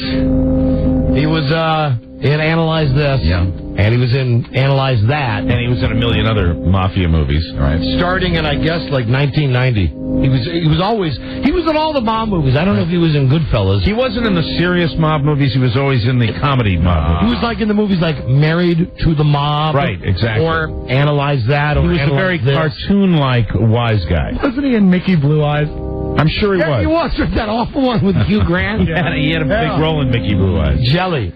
So anyway, goodbye, Jelly. Mm-hmm. I just want to say bye to Jelly. Yeah, forget about it. That's my lead story. Today, out of all the stories in the news, that's my lead story. Well, do you know I realized last night also I watched Donnie Brasco, and it was they were running Donnie Brasco, an old movie, a relatively old movie, and I'd never watched Donnie Brasco all the way through, and I was saying to myself, I thought I'd seen it all, and then I realized I hadn't, because Donnie Brasco has some wonderful gratuitous violence in it. Oh, of course. I mean, and I didn't remember that. Loaded with it. When Bruno Kirby gets whacked. Yeah, right. And what about... Then he cut the guy's leg off. It's been a long time since I've seen it, but doesn't Bruno Kirby have like a Prince Valiant haircut? Dutch boy haircut. And Johnny Depp is so deep undercover. Right after they kill Bruno Kirby... He's got to dismember the body. They're slicing the body up. Yeah. There you go. Forget about it. Jelly. Bye, Jelly. Okay. Jesus Christ. Jesus H. Christ. Jesus Christ. Look at this in USA Today. Mm-hmm. It's everywhere. Look at this. Now, the movie starts... of the Christ. Yeah, now, the movie starts tomorrow. And I love this. That in USA Today, they have... We're showing Mike this up in the office. They do this for almost every movie that comes out now. Mm-hmm. But this is funny because it's about Jesus. Yeah. It's a primer for the movie The Passion. Very good. And because USA Today... apparently is going for people who are about a third-grade education. Just in case you don't know, they give you a little who's who here. Oh, good. Who's who in the final hours? Jesus. Oh, and then good. there's a picture of Jesus and a little summation of Jesus. They should explain that. Then there's Mary. Okay. Then there's Mary Magdalene. Then there's Judas and Satan. And look at it. It's all done in this cute USA Today style where you got a guy bloody beyond belief on the cross, but right down there, who's who in the final hours? Like it's Survivor. Meet the players. You're right. Yeah, right. Absolutely. Yeah. It's like, you would think when you say who's who, you would think it would be like a bio of the actor playing the role. No. It's actually telling us who the biblical characters are. Right, like you don't know who Jesus is. Well, if you read the little article up here, it says a survey show 40% of Americans seldom or never go to church. But I would still think that that people would have a working knowledge, at least people that have any background in it. Listen, even if you don't know, you certainly have said his name. You got to know that in some context, Jesus Christ either means something good or something bad. And down here on the bottom, in case you didn't know, it's got a picture of the Last Supper. And if you didn't know that, they go on to explain Jesus' final meal with his followers. So the Last Supper was his final meal. Yes, thank you, Buzz. Yeah. Also known as the final meal. I see. And all of this outlined for you in USA Today. And then if you go further, you look to the left and you get the fiber content of some common foods. That's your USA Today at work, ladies and gentlemen. Pie chart. That's very true. There's only 4 grams of fiber and a half cup of raw broccoli. Don, if you look down in the lower right, you got the other central figures, too. Oh, there you see that. But those are small print, Mike. You got your high priest, you got your Pontius Pilate, you got your Herod Pilate, the crowds. Yeah. The Bible says high priests incited Jewish crowds to urge Pontius Pilate to crucify Jews, but the motives. Hey, hi, Crucified Robbie. Jesus. Yeah, right. Okay. You know, that's I think the whole controversial nature of the movie right there is that this movie shows the Jewish crowd being incited and that and kind of I haven't seen it, so I don't want to comment on something I haven't seen. That's where the charges of anti-Semitism come from. Does anybody? I know I've said this before, but does anybody really know for sure that all of this happened? Well, it's all about faith, Don. Okay. That's right. But no, I would say it would be impossible to empirically prove that it happened. But Rob, people all over the world worry when we're having a discussion here, and you just kind of hover at the microphone, just waiting to say something. I was just thinking that I thought good casting would be Joe Ardinger as the high priest. Get out of here! Thank you, Rob. Stand at the microphone for 5 minutes, waiting to say that. It was about Joe. Thanks. Okay, all right. Joe. That's why. But I'm going to go see it. I'm going to go see it. So I'm amazed. I was raised in a Catholic family, so I'm very interested by this. I am amazed that people are upset about the movie. I'm amazed. Listen, don't we all know this? Jews killed Christ. I don't think that. Well, that's the Bible version of it. Right. I mean, that's the way, Right, and you can either choose to believe it or choose to not believe it. Well, technically, I mean, if you look at it, the Roman... You go to the Romans killed Christ. Yeah, the priest that you mentioned. And but I mean, it's just... Here's the thing about this movie that I wanted to bring up. All of the reviews that I'm reading about this movie say you will be shocked by the violence in this... The level of violence. Yes. Gore. Hold on. Hold on just for a second. Okay.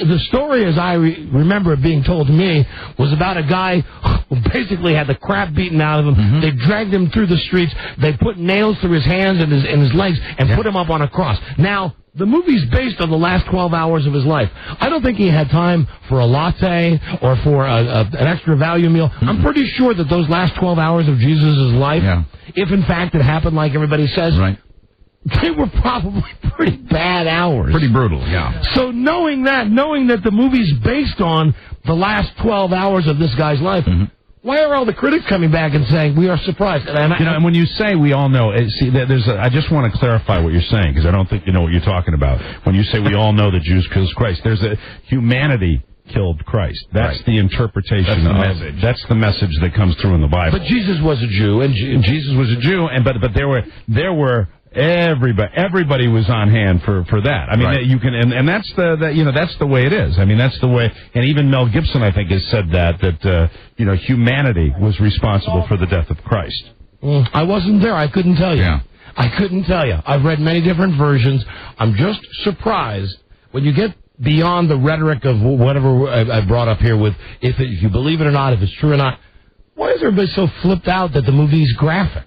I don't understand that. Yeah. And I guess what they want is they want to say we're able to give you the story of what we really think happened to Jesus. Now this is where they're going to put the nail in his hand. Now you're not going to see it. You're just going to hear the big that sound, and then you cut to a shot of his face, him going. And what did he say? Because he couldn't say Jesus Christ. Really, if for believers, I would think that really a version of this horrible death, what's it supposed to be? I think, if anything, over the years, it's been sanitized a little bit. It's not a feel-good favorite. No, it's not a Friday night, day night movie. I mean, probably one of the worst methods of execution ever invented in the history of mankind. Well, I think that's sort of the message that Mel Gibson is trying to do, is that really what Christ went through, and that's he doesn't want it to be sanitized. You couldn't have used Velcro. No. They didn't have Velcro back then, Bud. Exactly. But there's a part of me with all of this, and it's a very sensitive subject. It's a sensitive subject with Jews, with Catholics, with all religious groups.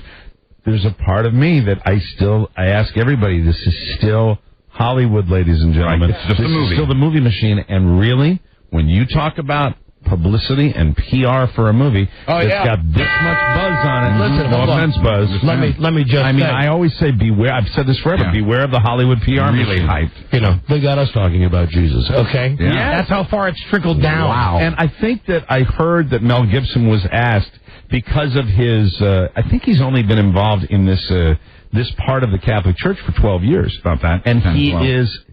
They've asked him, because of the subject matter, what are you going to do with the proceeds of this? I don't think he's answered that question yet, has he? Well, as far as what he's going to do. Who cares? His movie. Yeah, who cares? I've heard that argument, too. Who cares if Mel Gibson's making a lot of money off this, should he give all the money away? I bet there are people that that are part of his area of the Catholic Church, which I know very little about, that might say that he's doing a lot apparently. And for the church out more there in importantly, how come when I open up USA Today, it's weird to hear Malibu.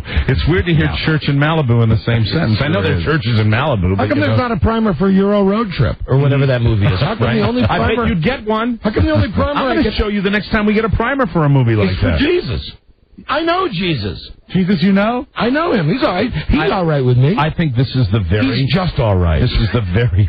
just all right with you. Oh, that's that song. This is the very basic right here. You've got the very basic outline. No. And I would venture to say there are probably people... I think everybody would know Jesus.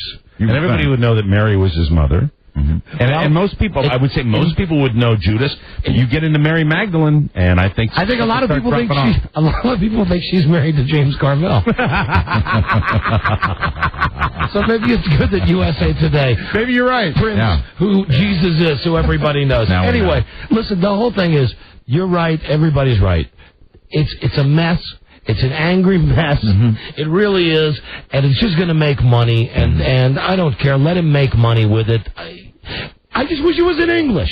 He's going to have an astounding opening weekend because what I had heard, and this I know of two churches just around here that have done it, have gone out and bought like 10,000 tickets already to, distribute among their parishioners. Well, Rob, I base all of my interpretations on movies on a local Channel 4 movie reviewer, Arch Campbell. And watching Arch's review last night, Arch really went on a limb by saying 4 stars? It's going to offend some people. It's going to enlighten some people. He didn't. I don't think he even used the word enlighten. It was a typical Arch Campbell review. Took no stand. Which was quickly... I want to tell you, which was this guy that plays Jesus, when he's up there, you feel the nails. For News 4, I'm Arch Campbell. And the incredible value of the local news, which we've always said is the most valuable thing on television, was preceded by the safety lady, the lady that's going to show you what to do. And no, this was some other lady they were interviewing that is going to protect you when you're walking into your parking lot. And one of the big things she did was approach this lady in one of the local shopping malls who had left her package on the table. Wow. Yeah, very instructive. What I do for safety in the parking lot is always avoid Arch Campbell when he's polishing his bumper. Now, when I come into you got the Vish memory, Rob. He was polishing his car. Yes, he was wearing a motoring cap and polishing his car. The other tip this lady gave the locals is that when you're going to your car, I like to go in a big circle and look on either side to see if there's anybody waiting. Well, it's sweeps, Mike. That's why everything is to save your life. What I'm saying is sweeps are fine, but what they do is they tease the story and they set the story up like you're really going to get some information. Oh, you're not. It's just and then you just zip. Right. Because you require a journalist to get any more information. They're hoping we won't figure that out. No, if I understand this correctly, this Jesus, he's a tough guy. So, Jesus, you're a tough guy, huh? Tough guy. See how tough you are, Jesus. Come on up here, J-Man. So, the movie opens tomorrow, and it'll be, big blockbuster. Huge. I guarantee you, I won't see it, not because of any other reason than the fact that it's not in American. No. I mean, that it's in subtitles. Mike told me. You saw the ad last night. Aramaic. Aramaic. And it's like... No, it's Aramaic. Everybody says that, but no, it's Aramaic. Aramaic. Spelled M-I-C at the end. Aramaic. Is Aramaic very close as a language to Arabic? Yes, it is. Okay. All right, here you go. It rhymes with it. How did they teach... I mean, that must have been very tough for the actors, I would have. They could have just made it up. Well, of course, they can get like Ace of Buchanan on One Life to Live. They can have big cue cards. Yeah, but really, if it's a language that is only going to be understood, who speaks this language in this modern world? Is it a dead language? Yes, it is, as a matter of fact. Well, then they could fake it. You could speak Klingon then. Mumble. Yeah, you could say yabba dabba doo. Right, yes, absolutely. Anyway, that's Jesus. You're not going to go see it? No. Are you kidding? Forget it. I'm going to wait till everything dies down. You've logged more time in the big house than I have as far as church. Yeah, I'm comfortable with it. I know the story. I'm pretty sure I believe the story of how it happened. I don't feel the need to go see it. Yeah. I understand. Don't you think, though, that you believe in the story? Sometimes. You believe in the Bible? Sometimes. Okay. You think this would... I would go to see it just... Out your Catholic guilt. You're going because you're guilty. No. I'm going to think maybe it'll Maybe it'll hit a circuit or something like that. We know how it ends. Maybe it'll jumpstart me, you know? I've got a spiritual void in my life. Maybe that would, I'd be curious to see it. I'd be curious. Now, why do you mock that? I'm not. Why do you mock me?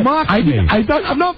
Did you all hear me say anything? Ladies and gentlemen, there's not a camera in the studio. This cannot be seen on television. Right. He was smirking at me and rolling his eyes at me. No, because I feel bad for you, because... Why do you feel... Now you make me mad when you feel bad for me. Why do you feel bad for me? Because you're at a spiritual loss, and you think that a Mel Gibson movie is going to help you realize, like, you're going to go to the movie, and you're going to go there, and you're going to see it, and you're going to go... When you come out, that's it. No. I don't think that's going to happen. I don't think that's going to happen either. But I'm curious about to see how the story is portrayed, and actually, because I do not go to church on a regular basis. And because I was raised in a devoutly Catholic family, it interests me. That's why it interests me. And if it was something that moved me and touched me, as I hear people have been moved and touched by this story, then I think that's terrific. That's a good thing. And you're trying real hard now not to mock me and smirk at me. I'm not mocking. I'm not smirking. And then do the worst thing you ever do to me, which is feel bad for me. I do feel bad for you. I hate that. I do feel bad for you. Poor guy. Yeah. Poor guy. You couldn't pick your own TV show last night. You're gonna don't see Mel Gibson's movie just because maybe God's gonna come in. Mike, everything's okay. You're a good guy. Don't worry. They're screwing around with you at work, but you're a good guy. Don't worry that you're having problems with your ex-wife. You're okay, Mike. Now get the hell out of this theater. Go. And then it'll be the Clint Eastwood voice going, go.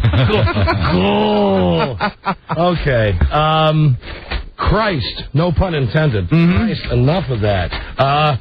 Justin Timberlake will not be, brought this to your attention a couple of days ago. Justin Timberlake will not be hosting the ABC Motown special. Ouch. And it's partly because, now, here's the answer that they've given as to why they fired him as the co-host. He and Lionel Richie. Lionel Richie still gets the job. Justin Timberlake doesn't because, first, it's a cultural insult to the black community. Because, you can't have a white guy on a Motown show.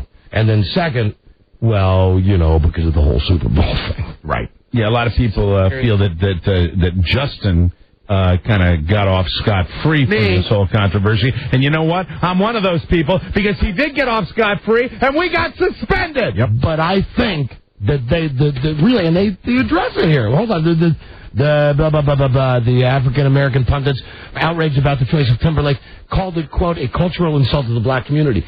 Why don't you just be upfront about it? Motown is a black music. You don't want a white guy standing up there. Just say that. Well, in a way, isn't that what they're saying? Yeah, but they're also hiding behind. They're saying that's part of the reason. And also the whole Super Bowl thing. Yeah, exactly. Just come. Or even to the party. Why don't they be even more honest about it and just say he really doesn't have any appreciable talent? And Mike, the Millionaire Show that you were forced to watch last night? Yes. You wanted to watch CSI? I wasn't forced. Now, don't get me in trouble now. It is getting... You are just full of beans today. How will that get you in trouble? No, I wasn't forced to watch anything. But how would it get you in trouble? Would it get you in trouble because your girlfriend has a hold on you? No, not at all. You? What am I saying that's wrong? Nothing at all. Just keep going. Keep going. What am I doing? No, I wasn't forced. I'm disagreeing with you. I wasn't forced. Oh, you don't want your girlfriend to hear this? I don't think she'd like to hear that I was forced. It's not like I was handcuffed to watch the Millionaire Show. But did you say it wasn't your choice to watch it? It would not have been my personal choice. No, but I wasn't forced. Everything is not forced, Don. Are you taking her? You don't always force it. Are you going to take her to the Jesus movie? Yes, I am. You think a light will go off over her head, and halfway through the movie, all of a sudden she go, "Oh, I just got a message from God. You're almost twice my age." Jeez. Wow. My God. I'm just blowing off some steam today. Wow. Just blowing off some steam. That's all right. You go home and read your Bible. See if you get that story right. Double check it. Double check your facts on that one. Okay, so you're saying Jews didn't kill Jesus? No, this is dangerous ground. This is what all the stuff is about. The fact is, the Romans did. The Romans nailed him to the cross. That's who did it. And there were Jews, there were people from other faiths. It's humanity that was part of that whole thing. Then why have I heard for so long the opposite? Because you've been listening to people that have said that as a kind of it's used in a very negative context, to incite anti-Semitic feelings.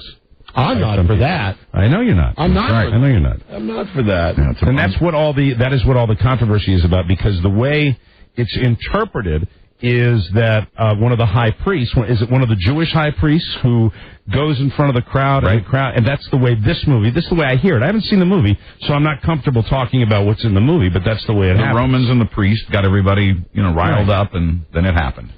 Just like us. Just like us. Yeah. We're just like Jesus. We're persecuted just like Jesus. We are. Absolutely. Each and every day. They're not using nails on us. They're using paperwork. Right. Mm-hmm. It's a one piece of paper after another. It's just a very, very scary time to be alive right now. You could bleed to death from paper cuts. At the Millionaire Show. Right. The Millionaire Show that you were forced to watch last Do you think we go to see this movie that all of a sudden God's going to talk to my girlfriend and she's going to go running out of the theater? Yeah. Sinner! The Millionaire Show. I'm blown away by this. Yeah. It is a smash. It is. It is a cotton-picking smash. Sunday night when it was on against Sex in the City, 17 million viewers. It killed Sex in the City. Why is it? It killed Law and Order. Why is it popular? Really, why? Is it because it's got fancy flashing lights? The lights. Same as Leno. What is wrong with our country? They like lights. I think everybody likes the dumb questions at the beginning, which is the part that I hate the most. I hate that so much. That is my least favorite part of the show. Seems to be what the people like, and face it, people like dumb old Regis. At least in a very short burst for like 5 nights. Uncle Reed. So you think Regis is like every uncle you have that comes before you, that you play like Scrabble with, who's an idiot? There's no way that you could look at this and say that it's anything except him, because it's the same dumb game show that we got burned out on 4 years ago. The only reason we're watching it again is because... Hey, how are you, Bobo? Hey, Bobo. Hey, Bobo, what's happening? Hey, Bobo. Have you seen that movie? Bobo. Hey, Bobo. I had a crazy discussion on the Don and Mike show today, Bobo. Bobo, find me this book they were talking about. Bobo, who's that mother-in-law? Is that a man? All right, let's clear the lines and do a phone scan. And many other topics to get to, but we have no time today. 877-365-3636 from America. Canada, 800-636-1067. D.C., 202-432-1067. Nothing's off limits except all the things that are off limits. Amen. So call, hey, there you go, Mike. Amen, that was for you. Just getting ramped up to go see the movie. Be right back. Phone scan next. This is the Don and Mike Show. I want to do something meaningful with my life, Maury. I have deeper thoughts on my mind. The other day, I was thinking about volunteering to help teach underprivileged children to learn how to read. And just thinking about it was the most rewarding experience I've ever had. Derek, I don't think you're cut out for that kind of thing. I mean, maybe I could even have my own institute. We could call it the Derek Zoolander Center for Kids Who Can't Read. Good. The Don and Mike Show. You get the song? They cherish most of their listeners. Don and Mike. Jesus, He Knows Me. There it is. By the Gen Men. Rockin'. 14 after. How you doing? Here we go. Your calls on the phone scan at 877-365-36. Dial now. Dial recklessly. Here we go. Your live calls. We've not given away the trip to Iceland either. No, we have not. And we'll do that here. Maybe not right now, but before we get out of here today. Hi, Don and Mike Show. Hello. Hi, guys. How are you? We're doing great, thank you. Hi, Buzz. Hi. Now, Buzz, I don't know what paper you saw the Aramaic, the term Aramaic, but it's Aramaic. I know that they misspelled it. Aramaic is almost a dead language, but it is spoken in certain small areas around the world. And where do you hear the Aramaic? Because I heard somebody correct somebody for saying Aramaic to Aramaic, unless it's pronounced differently, but it's spelled Aramaic. M-I-C-N. Aramaic. Dogs love cheese. Related to biblical Hebrew. And I said, no, how to pronounce it. My husband can sort of speak it because he's a rabbi. Well, I defer to the rabbi. But it's, all the press accounts I've seen, and I've seen many, they have all spelled it Aramaic. Well, they have to learn how to spell. Yeah. I'm the dumbest guy in the room. I still don't know what we're talking about. I'll simplify it for you. Subtitles. Thank you, Mrs. Carvel. Bye. Thank you. Mary Magdalene calling. Yeah. Don and Mike show. Hello. Hello, hey, there's a little bit of confusion you guys are having who actually killed Jesus. What happened was the Roman soldiers were the ones that drove him the nails, but it was a Jew that told them where they could find him. Is that a biblical Old Testament, New Testament? You know, we're not biblical scholars. See, here's the thing. Yeah. Jesus When this whole topic came up, obviously, I'm making a joke. Rob, you're a biblical scholar? Yes, that's what I have my master's. I'll tell you, when it comes to the Bible, I think we all know that we don't know. Yeah. There you go. Yeah. Not our wheelhouse. It was Judas was the one that All told right. them. See, here's my thing. When I said the Jews killed Jesus, and Mike said, no, you're not right, I was making a joke. Really, do any of us know? No, really? I mean, I'm very serious. When you go back, it requires a lot of interpretation of stuff that was written. It requires a lot of faith if you have faith. So really, none of us were there, and there were no VCRs, and there were no pictures, and frankly, for all you've known for so long is all I've told you. Don't people say about the Bible that you can make like 10 different arguments, Interpretation. with interpretation of the Bible? Except when it comes to indecency on the radio. That's right. There, it's crystal clear. You hit it earlier, though. Right under probably. The message of the story is that humanity killed Christ. That's the message of the story. That's the point of the story. Yeah, see, and I bet people get mad at you for saying story. Of course. Story. Of course they will. My story. You know, story is One Life to Live, or General Hospital. Right. That's a story. That's why they say gospel truth. They're also true stories. But Mike, how do you know that it's the gospel truth? Do you see me? How do you know? Do you see me in the house of God every week? Hey, listen, I go, but you still go every week? No. You see, you need another bet. No, I don't. Way back when, you know what got you? Can I just point out what got you into church? I know, the Chicago Baseball. Cubs. I know. Baseball got you into church. And then there was that little thing called the strike. Yes. And then I lost interest in baseball, kept interest in the church. But Can God get you back to church? I go enough. I'm comfortable for me going. Can baseball get you back to church? No, I don't think so. I go to church more than I watch baseball. I'll tell you that. Do you really? Yeah, I swear to God on that. Yeah, and it makes me, now I feel guilty. Now the Catholic guilt's coming through because I feel bad that you just said that. I feel hurt that you said that. Why? You go to church more than you watch baseball. I never watch baseball. Watch baseball. I never watch baseball. Come on, watch baseball and pray for the Red Sox. Hello. Phone scan. Don and Mike. Hello. Hey, guys. What's up? Hey. Hey, I just, not to get off the topic, but with the Redskins spending all this money, have they ever fixed their car, Don? Negative, and I've thank you, sir, my friend. I'm going to give you a prize for being concerned about my well-being. Bubba Tire's back. You've got a DVD copy of Oz, the complete third season. Hey, this is some good family viewing. Yeah. With bonus features in 22 minutes of never-before-seen footage. Can you imagine it's a show on HBO if it's the stuff that didn't make HBO? What they cut out. And Oz is pretty rough stuff. Oz, the third season, everywhere from HBO Home Video. Thank you. And the answer is no. Redskins have not paid for my car yet. Thank you. Thanks. Well, there's still time. Thank you, my friend. Hi, Don and Mike Show. Enjoy your prize. Hello. Phone scan. Hello? Got to turn your radio down. Sorry you're gone. Hello, Don and Mike Show. Dan and Mike. Hi. I call a long time listener, and I love the new constitutionally amended show. I also wanted to say that the lady said before about Aramaic Mike is correct, it's Aramaic, but she already told you. So that's, Yeah, but don't give me, look, Why are you still on the phone? I just listen to the news, okay? I didn't study this, or I just heard it, and I heard somebody corrected that it's not Aramaic, it's Aramaic. Well, there you are. And I still want to know what this is. It's a language, it's a culture, it's a dessert topping. What is it? I like the sound of it, Aramaic. Hello, Don and Mike Show. Don and Mike Buzz, hi, good afternoon. Hi. I want to know if y'all caught out that guy in the basketball game that got stood up by his girlfriend. The guy at the back, I have no idea what you're talking about. He was dressed up in one of these big, stupid things they do on halftime show. The mascot uniform, costume. He brought her down. What team? Jumped out of Wizards. this thing. Oh, the Wizards. No one takes off. How was anybody?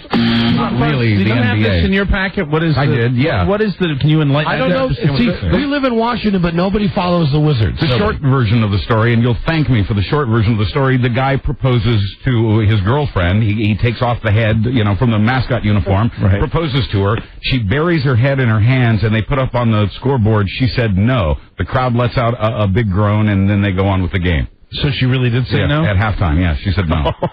Yeah. That's good. Yeah, that's funny. Big time embarrassment. That guy just hung up. I would have given him a prize. He got you to tell us the good story. That's good. Hello, Don and Mike Show. Hey, I got a couple of things, and I'll let you go. Yeah. I got, first of all, Bobo. You remind me a little bit of a comic book guy on The Simpsons. Bobo last night on the Millionaire Show, yes. Yeah. Except the guy answering me these questions 3 is probably better adjusted than that Bobo. Yeah, the Bobo character on Millionaire was a little evil. There was something about him that wasn't quite right. Like maybe that he had some of the same habits that Michael Jackson has. Yeah, I think that he looked a little crawl spacey to me. Maybe also, he reminded me of the DieTech guy. The DieTech.com loan guy. No, that guy's funny. Bobo was too serious. He is creepy. He does have that creepy look. And if you saw the mother-in-law, I think really, if they, if he doesn't win that $500,000, they're knocking over banks on the way back home. Hello, Don and Mike Show. Hello. The phone scan. Don, Mike. Yeah, hi. Hey guys. Hey. Don, you're on the money, bud. We should boycott the movie. If it's not in English, what's it doing in our country, man? There you go. That's the whole problem with this country. Thank you, my friend. Thanks for standing behind me. The whole problem right there. Right there, that we go to see movies with subtitles. Yeah. Make the movie in English. Silly. That's all I ask. Hello, Don and Mike. Oops. That guy hang up or what happened there? Hello, phone scan. Hello, Don and Mike. Yes. Radio God. Howdy. Hi, Buzz. Hi. Hi. Listen, I just want to request something from you guys. Can you play the Canadian theme again, like you used to when you say the 800 number for Canada? You mean the takeoff? The theme? Yeah, I just like it. I think it's cool. Canadian theme. I missed it. Tell me how you like this one. That's our new thing now. And that means you're gone. And that's for the entire continent, right? That's it. History. Yeah. Canada. Goodbye. Wow. Goodbye. Hawaii's better than Canada. And we were bad-mouthing Hawaii before. It's not really even part of the United States. Take off. Hello, Don and Mike. This is the Don and Mike Show. Oh, Don and Mike, how you doing? Right. Hi there. Hey, did you guys think that Bobo's mom looked like Chris Farley with a wig? Okay, it could be Chris Farley, it could be Dan Aykroyd, but that was the guy. I could have sworn that Mrs. Doubtfire was going to pop out of there. Exactly. So true. Scary bad. Hello there. Don and Mike Show. Hello. Hello, how you guys doing? We're doing great, thank you. Hey, Don, you going to vote Republican this year? I'm not voting this year. No, huh? I've lost faith in the entire system. You know, I thought we had you over on our side this year. Nah, there's as many Democrats that are standing up saying that they're all for this indecency thing as there are Republicans. Can't argue with you. I'm I'm going to go Nader this year. Oh, thanks. Well, it's fine. That's good. Whatever. That's good if people that do what you do. It's my protest vote. Mm-hmm. I'm voting for Ralph Nader. I figure it'll screw both the other guys up. And then maybe somehow, I don't know, we'll get a president who says there are more pressing issues than doing goofy radio shows with fart sound effects. That'd be nice. That's the guy who I'm looking to vote for. Yeah, where is he? Jesus, where are you now? Come back and run for president. Man, it'd be a good time for him to pop back in. Mm-hmm. But hey, have a sense of humor, Jesus. Don't come back if you're all tight ass. No, he has a sense of humor. Only come back if you're ready to laugh. Yes. Hello, Don and Mike. Unhinge that jaw. Don and Mike. Hi there. Radio Christ. Hi. I want to know if Mike's still allowed to do his Michael Jackson impression, and if he will do that more often. I did it yesterday. Did you? I missed it. Yeah, you should listen. I did it yesterday on the show. It was during the buzz part of the show, right during the news. Check out the whole show. You'll enjoy it. Dude, it's on for 4 hours a day. I know. It's my favorite show. Right. Hi. Don and Mike Show. My favorite show. Hello. Hey, how you guys doing? We're doing great, thanks. I was wondering if you saw the new issue of Maxim with Alicia Cuthbert in it. It's awesome. I haven't seen that. I saw an ad for a movie that she's going to be in. Yes, and it's like movie. The entire world has come to the realization that we came to a couple of years ago on her. It looks like a movie that would star Al Bundy's daughter, right? Where it's kind of like Risky Business. She opens the door and she's got on a wet bra or something. I'm all wet. It's called, I believe, The Girl Next Door. And there are two teenage boys saying, can't believe that such a beautiful chick is there. Isn't that the one where she plays like a porn star? Yeah. Yep. All right. And she's discovered by a neighborhood guy. Not that I've been... Didn't you get me Maxim, a subscription to Maxim for Christmas? I told you I did. No. And it made you happy. I didn't know because I get those magazines all the time. I did get one in the mail. Yes, hello. Okay. So I'll have that coming to my house. Don and Mike, hello. Be a dear. Hello. Hey, Don and Mike, how are you? Phone scan. Hi, we're doing great, thanks. I just have a question to ask you. Yeah. What are we listeners supposed to do until they finally get their heads back in order and let you guys do your show like you're supposed to do it? Honey, we're doing it like we're supposed to be doing it right now. Enjoy this show. Well, I do, but I can't understand why other morning show and when they come in after you. Darling. Sweetheart, I love you. Darling, I love you. Listen, we went through this yesterday. I know. You're going to hear other things on other shows. We can't help it. These are the rules that we've been told to live by. We're going to live by them. We're not bitching about it. We're not complaining about it. If I can simplify it for you, really, it's no secret for anybody that listens to this show regularly. We were made an example of. And we're just that's not going to happen. And now we're just doing the best that we can. Come on, honey. We got the message. You're slowing me down. You're Keep it up, guys. Speed bump. She loves you, Don. Thank you. Bye, sweetie. Because all those crazy congressmen live right here where we live. You know, and don't think that I didn't point out in this meeting, because this is one thing that the lawyer said to us. Yeah. You have to be very careful because you're right here in Washington, D.C., where the FCC is. I said, so is Howard. Right. It's on the air here. Howard Stern is on the same station in Washington that we're on. It doesn't really matter. You would think. You would think. Yeah, well, maybe they've just seen some of those parties at my house. But it's a double standard. We're doing the best we can. We're not bitching about it. No. Come on. And I say to that woman today now, 2 days coming off of our meetings with all the lawyers and stuff. Right. If you hadn't have known, if we hadn't been peppering this, you wouldn't know. You wouldn't know. You'd think we're doing the same show. But we all. That's how scary funny we are. And you know what? But we tell people what's going on in our lives. And dig this. We can be funny without having girls come in and say, oh, you're so hot. I'd really like to have sex with you. We can do a show without doing that. Amen. Yeah. Watch us. We'll do that on our own time. Hello. Don and Mike, hello. Hi. Yeah, hey, where's the caller? There you go. Hi there. Buzz is really going to miss the sex part of the show. Yeah, you're really more than you and me. And we didn't hate it. Yeah, he's really going to miss it. He's going to miss turning that light down, Jim. I have to make my own fun. Hello. Are you there? Hi. Hi. I am Alan Linewan, and I am a pretty girl. Okay. Incidentally, for anybody that heard that last discussion there, call Buzz in the office. Hi, Don and Mike show. Hello. Don and Mike, how you doing? We're doing great, thanks. I got a question for you. Yes, sir. Is it a good sign when a woman breaks... Okay. Now, you bad kid. Didn't get the memo. You're in trouble, mister. I just had to delete that out, dude. We can't be talking about that. Oh, okay. You knew I'm that. sorry. No, you're not. I'd like to keep it clean. Call me in the office. Yeah, he wants to keep it clean. Hello, Don and Mike show. Hello. Hi, you're on the air. I love Don and Mike. I love Don and Mike. I love Don and Mike and Buzz too. I love Don and Mike. I love Robbie's laugh. I love Don and Mike. That was Buzz clapping. Yes, I enjoyed it immensely. Yeah, that's only because we got them all hot and bothered. Well, you are winner. You're the winner, sir. Winner. Hello. Hello. Yeah, you're the last caller. All right. Winner. Yeah. Hey, what's your name? Where'd you come up with that song? That's a great song. I've had that made up for the last 2 years. You're I just kidding me. I never get through to. You're kidding me. Wow. Hold on. You are asking me. You mean to tell me that you just didn't make that up right when you called? Well, I know it's simple, but I thought you'd like it. I don't think it's simple at all. I think it's complex and it's simplistic. The beauty of it. My friend, you listen, Mr. Talent. When are you going to be on American Idol? Never. I'm too old. You're never too old. How old are you? You sound like you're 8 years old. I know. I'm 28. 28. You're not too old to be on American Idol. Let us hear that original tune one more time, would you please? Yeah. I love Don and Mike. Thank you. Thanks so much for having him do that. You've won the Curb Your Enthusiasm prize pack. Don't miss the all-new episode of HBO's hit comedy series Curb Your Enthusiasm this Sunday night, 9:30, 8:30 Central, only on HBO. Thank you, sir. Hear it a little more, please? I love Don and Mike. Thank you. Thank you. He's so happy with himself. Hey, I saved a bunch of money by switching to Geico, too. That's good. He's all right. Hold on a second. We'll be right back, everybody. This is the Don and Mike Show. Young lady, what do you want to do with your life?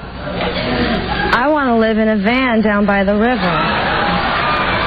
Well, you'll have plenty of time to live in a van down by the river when you're living in a van down by the river. The Don and Mike Show. The keynote speaker. We have to delete that one out. That was a rejoinder that mentioned excrement. Let's try it again. Oh, hold on. Give me the record again. We got to go through all of our stuff now. Yeah, it's no big deal. It's go. a little sad. The Don and Mike Show. Here we go. Wow. I'm not kidding. That's 2 rejoiners in a row that are now off guard. Right, 2 for 2. I mean, off color. We can't play them. Mm-hmm. Wow. That was back to back, wasn't it? One of them was something about something that you guys used to eat on this show. Right. And the other one was about a place where you go to see naked women. Mm-hmm. That's it. And they were both back to back. Now let's. Not just now. Just suffice to say we're back. Oh, we're out of delay. We're back. Okay. We're out of delay. That means right now we're working without a net. And we were told during times when we have no delay to not say anything. To pray. Just be very deliberate. Is that what it is, Don? Or total silence? They said if you don't have delay, don't say anything. Right. Really? Right. Yeah. Ramps up faster with silence. Up there. Can we hum? It's on. So now we can... It's on. It's on. We can try to come out of the commercial again and see if this rejoiner is now acceptable. The Don and Mike Show. When in Los Angeles, they dine at Vivian. Perfect. Don and Mike. That one works just fine. I guess I think we got about 80 of those things with Dude Walker. You got to go through those, Robbie. You got to go through them. I was having a chat with the idiot program director, Cameron Gray, saying to him, we've got 2,500 tapes on the wall. Yeah. There are a lot of tapes that have material that is now questionable. Mm-hmm. He said, so what do you want me to do? I said, I want you to go through those tapes and tell me which ones are okay to play, which ones aren't okay to play. And he said, as far as I'm concerned, they're all okay. Hey, there you go. So that's what been hearing that a lot. So you're the stupid program director. Oh, hold on, we got a guy on the line now. We're ready for because we can't do the Mike and Mike show and the Victor and Al show. Right. Now we're going to be Harry and Jeff. Right. Yes, the Harry and Jeff show. And here's the setup on this. Photographer flushing his talent away. Literally, and the guy's name is A-Rod, Adrian Rodriguez. Has been photographing colorful dyes as they drip into his toilet bowl to make what he calls toilographs. Oh, wonderful. Okay. So let's interview him now. Buzz, when I hit the button, I'm ready. This guy's on the phone. Rob's already got him prepped to be on the Harry and Jeff show. Mm-hmm. Harry Hitler and Jeff Dahmer. Are you ready, Buzz? Yes, I'm ready. And hold on, wait for the music, and here we go. Live from the Westwood One Radio Network, it's the Harry and Jeff Show. Now, here are your hosts, Harry and Jeff. Good afternoon, everybody. Drive time. 42 past the hour. How you doing on this? Sure, happy it's Tuesday. I'm Harry Hitler, and I'm Jeff Dahmer. Harry Hitler, Jeff Dahmer with you on a good-looking Tuesday. We're joined now by A-Rod. It's not the A-Rod. No, not the A-Rod. His name is Adrian Rodriguez. There is he. Hey, Adrian. Yes, gentlemen. Hello, how are you, sir? It's a pleasure to have. Always a pleasure to interview an up-and-coming artist, and we understand your art's somewhat unique. Now, A-Rod, if I can call you that, you're not the baseball player. No, I'm not a baseball player. I'm a photographer that actually created what I would call a toilograph. Now, a toilograph? Here's all I want to study. We originally had an edict come down from Infinity Broadcasting saying, but we have to watch the brand of callers that we have on the show. Hey, and I think we should inform Mr. Rodriguez that this is right on the line. Mm-hmm. Now, when we ask you about how you make art with your toilet, sure, you got to make sure that you do it clean, because that's the rule we have on the show. We can talk about your artwork, Mr. Rodriguez. It's squeaky clean, but it's really got to be. It's got to be veering away from any of the stuff that would involve a toilet in a normal situation. Do you understand what I'm telling you? I understand fully, gentlemen. Let me say hi to everybody, and remember, we don't work. 44 past the hour now. I'm Harry Hitler. And I'm Jeff Dahmer. Two for the road. His name is Ben. His last name is Lod. They'll be on tonight. Ben will be taking your phone calls about the world at large after we're done. And don't forget, with the new squeaky clean format here, we're going to have our fabulous Spring Scrub-tacular coming up at the local YWCA as we get in there and really work on those floors and bathrooms. Speaking of the YWCA, you turn that W upside down, that's an M. Yeah. And then you've got the crazy, kooky Village People. YMCA. You like them there, Adrian? Yes, I do. So do we. It's 45 past the hour time. I'm Harry Hitler. And I'm Jeff Dahmer. We're on the phone with A-Rod, not the A-Rod, an A-Rod, a man from Pennsylvania. Yes, and who makes toilet art. Tell us all about your toilet art. Well, first of all, I had a problem with photography generally. I was at a standstill. As do I. If I could mention, El Jefe will broadcast live from Haiti. That's tomorrow morning. Oh, that's a hotbed of activity, isn't it? Live from Port-au-Prince, Haiti. Yeah, the governmental situation down there would be in a standstill, Adrian. And it's a very, very difficult situation. But our very own bilingual individual, El Jefe. Traffic and weather together coming up on the 12s. It's 45.5 past the hour. I'm Harry Hitler. And I'm Jeff Dahmer. We're speaking with Adrian Rodriguez, who does toilegraphs. That's crazy. Tell us about it. Well, first of all, I was in the bathroom at the time trying to get some inspiration. Hey, I think we asked you, sir. Not to work blue. Don't work family blue. show. I understand. I'm keeping it clean. What kind of paints do you use? Actually, I use watercolors. Basically, food dyes that you get at a supermarket. Oh, fantastic. That's great. Speaking of the supermarket, I'll tell you, I had a great meal last night. A chicken pot pie made by Mrs. Dahmer. It was delicious. I truly enjoyed it. Best meat I've ever tasted. Was there a lot of bones in it? No, actually, it was bone-free. We thoroughly enjoyed that, Mr. Rodriguez. I'm trying to think of what Ma Hitler made last night. I'm not really sure if it was some type of Thai food. It was very hot. Right. I know. I said, wow, my mouth is on fire with whatever this is. Yeah. It's better than my 5-alarm chili. Oh, fantastic. It was hot. It was something. General Cho's chicken? No, they spelled it T-S-O. General T-S-O. Oh, Sao. General T-S-O. Adrian, do you like Chinese food? I love Chinese food, but I don't put any Chinese food in the toilet grass. So tell us about your art. Well, I actually put dyes in the toilet. I clean the toilet first. We're chatting with Adrian Rodriguez. 47 past the hour chime time. I'm Harry Hitler. And I'm Jeff Dahmer, and I'm reading here. It says that when you put your colors together, they all blend together and turn into turquoise. Well, that's the one called flush. That's I love the one turquoise. that I actually flush the toilet on. The rest of them are actually still in the water, and the most... I'm not comfortable with you talking about toilet water. I think we've been through this already. This is true. I tell you, you're insisting on working blue, and that's not what we're all about. It's clean. I mean, it really is. Don't forget, Ron Bennington will be checking out computer scams. Fantastic. So you won't get fooled again. Don't get fooled again. Traffic weather together coming up on the 12s. It's 2 for the road. 48 after the hour. I'm Harry Hitler. And I'm Jeff Dahmer. Have I said it today? Is it cold enough for you?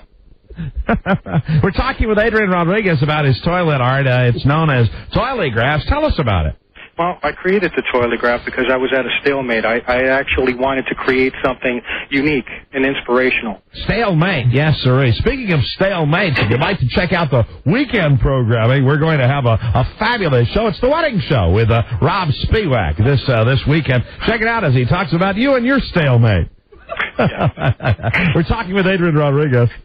Let me just interject here for a moment. Sure. Not the A-Rod. No, not A-Rod. Another guy named Rodriguez, Adrian Rodriguez, and it's about toilet art.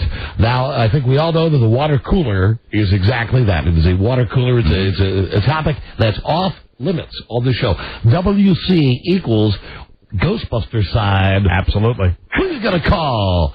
Harry Hitler, Jeff Dahmer, good guy time. Now, 59 minutes past the hour. I see here you charge $300 per photo. Wow. That's incredible. Where do you... Boy, that's pretty steep, don't you think, Adrian? Well, after this show today, it'll go up more. You think so? I think so. Listen, I'm familiar with this thing, the World Wide Web. Yeah. I don't go on it because I think that people are watching me through the computer and I don't want them to know my social security number. You're right about that. That's how they can get all your personal information. All you have to do is log on once. But I understand you have a website. I'm not advocating that our listeners go there. Let me mention Still 5:49 on the East Coast. It's 2:49 on the West Coast. Hi, everybody, and happy Tuesday. I'm Harry Hitler. And I'm Jeff Dahmer, and I'd like to just back up what my partner's saying here. Don't go on that pesky internet. They'll get every piece of information that you own, and they can make your life a living nightmare. And I really think that's it. But you do have a website, don't you, Mr. Rodriguez? Yes, I do. Hey, sir, can I ask you something? Sure.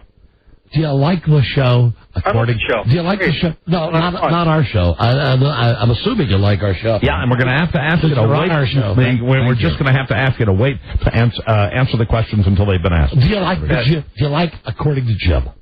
The Jim Belushi Show. That's our favorite. Jim Belushi Show? It's a program on the American Broadcasting Company, and it's called According to Jim. I work 14 hours a day. 50 minutes past the hour now. I'm Harry Hitler. And I'm Jeff Dahmer. We're speaking with Adrian Rodriguez. I think what's amazing at this point of the interview is not the fact that this man makes toilet art, but the fact that he does not know about the fantastic laugh riot that is According to Jim. According to Jim, one of the best shows on television. You say you work long hours. Can't you do your toilet art and watch television at the same time? Well, According to Jim is on prime time, isn't it, 8 o'clock? Yes, they're right. Yeah. You're darn right. Yes, it is. You're working that? That's tragic what happened to his brother, incidentally. I always thought his brother was so good, but why does he have to work so blue? I'll never understand that as long as I live. And he just seemed to want to work filthy all the time, and there's no place in that. And he was smoking and drinking and snorting and doing the things that he shouldn't be doing. Just a bad man all the way around, but a funny lad. At times. I sure love the Killer Bees sketches. They were good. I found part Killer Bees, right? I found part of that offensive. Did you? Have you ever thought about a bee? Have you ever thought about it? Oh, yeah, you're all hung up with the whole pollination thing. I'm not all hung up. I'm an advocate of human life. I understand you are. That's why when I was over at the Hitlers the other night, we were having a good one of those philosophical discussions, and I was very enlightened by it. And me and Mrs. Dahmer went home feeling very spiritually fulfilled. The movie of the Passion of the Christ. Tonight, Reverend Charles Broyhill takes your calls on that topic. Amen. Tonight on the Westwood One Network. It's now 52 past the hour. Listen, we're about out of time. Can we ask A-Rod, what is your website? My website is www.arodphoto.com. I just want to say it's a good day for the race. Yes, it is. The human race. Always, every day on the Harry Show. Hitler Show, Jeff Dahmer with you. Dahmer. Sorry, good God. Since the name change, that's so good to be with Adrian Rodriguez. What a great time I've had. Well, thank you, Harry and Jeff. I appreciate it. Thank you. Hold on just a second, my friend. As we go to break, hey, Buzz, let's go to a sponsor break right now. You've been listening to the Harry and Jeff Show, brought to you by the law firm of Ephraim & Associates. Stay cool with the E&A legal team. Join Harry and Jeff next time here on the Westwood One Radio Network. Until next time, I was going to say, the clock on the wall says our time's about up. Try time is 2 after the hour. Until next time, gosh, from the heart of my bottom, this is Harry Hitler speaking for Jeff Dahmer and everybody. The Harry and Jeff get together. So long. Until next time, I hope that your times are good times, and all good times lead to times down the road. Times bound out. We got. Oh, is he still there? Hold on a second, my friend. Hold on a second. Our time is okay. See what he thought. Adrian, thanks for joining. How did you think it went? You like it? Okay, we're going to sell a lot of pictures for you, and we'd like to book you again in the future. All right, bless you. Bye-bye, then. He didn't want to stay on much longer, did he, Rob? Didn't say so. He was done. He got it. He knew he was getting worked. He was on his lunch break at Kinko's, so you think I'm kidding. He said it was wacky and enjoyable. And here's the deal. Even if they get it, even if they know we're doing a little something a little hinky there, they still want to get their product mentioned out. Sure, and the goal, of course, is for that never to happen. What was great is how many times he restarted his story. Every time, well, I was at a sale. Tell us about it. 53 after the hour.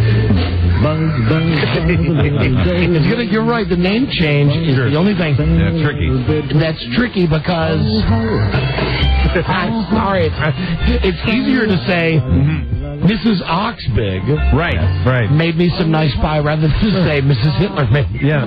It's a little different. It takes some getting used to. We're fine. We're going to be fine. We're fine with that. Prime time. Oh, it's buzz time. Yeah. Here we go. In a world where owning a radio was strictly forbidden, I get jokes. one man found a way to bring good news to his people. Here's Buzz. It's me. He made it up. All right, Buzz. Oh, we're still not giving away that trip to Iceland. We'll do that today on the show. Also, what have I written here? Oh, yes. Tomorrow I want to talk about. I want to have rascal races on the show. Rascal races.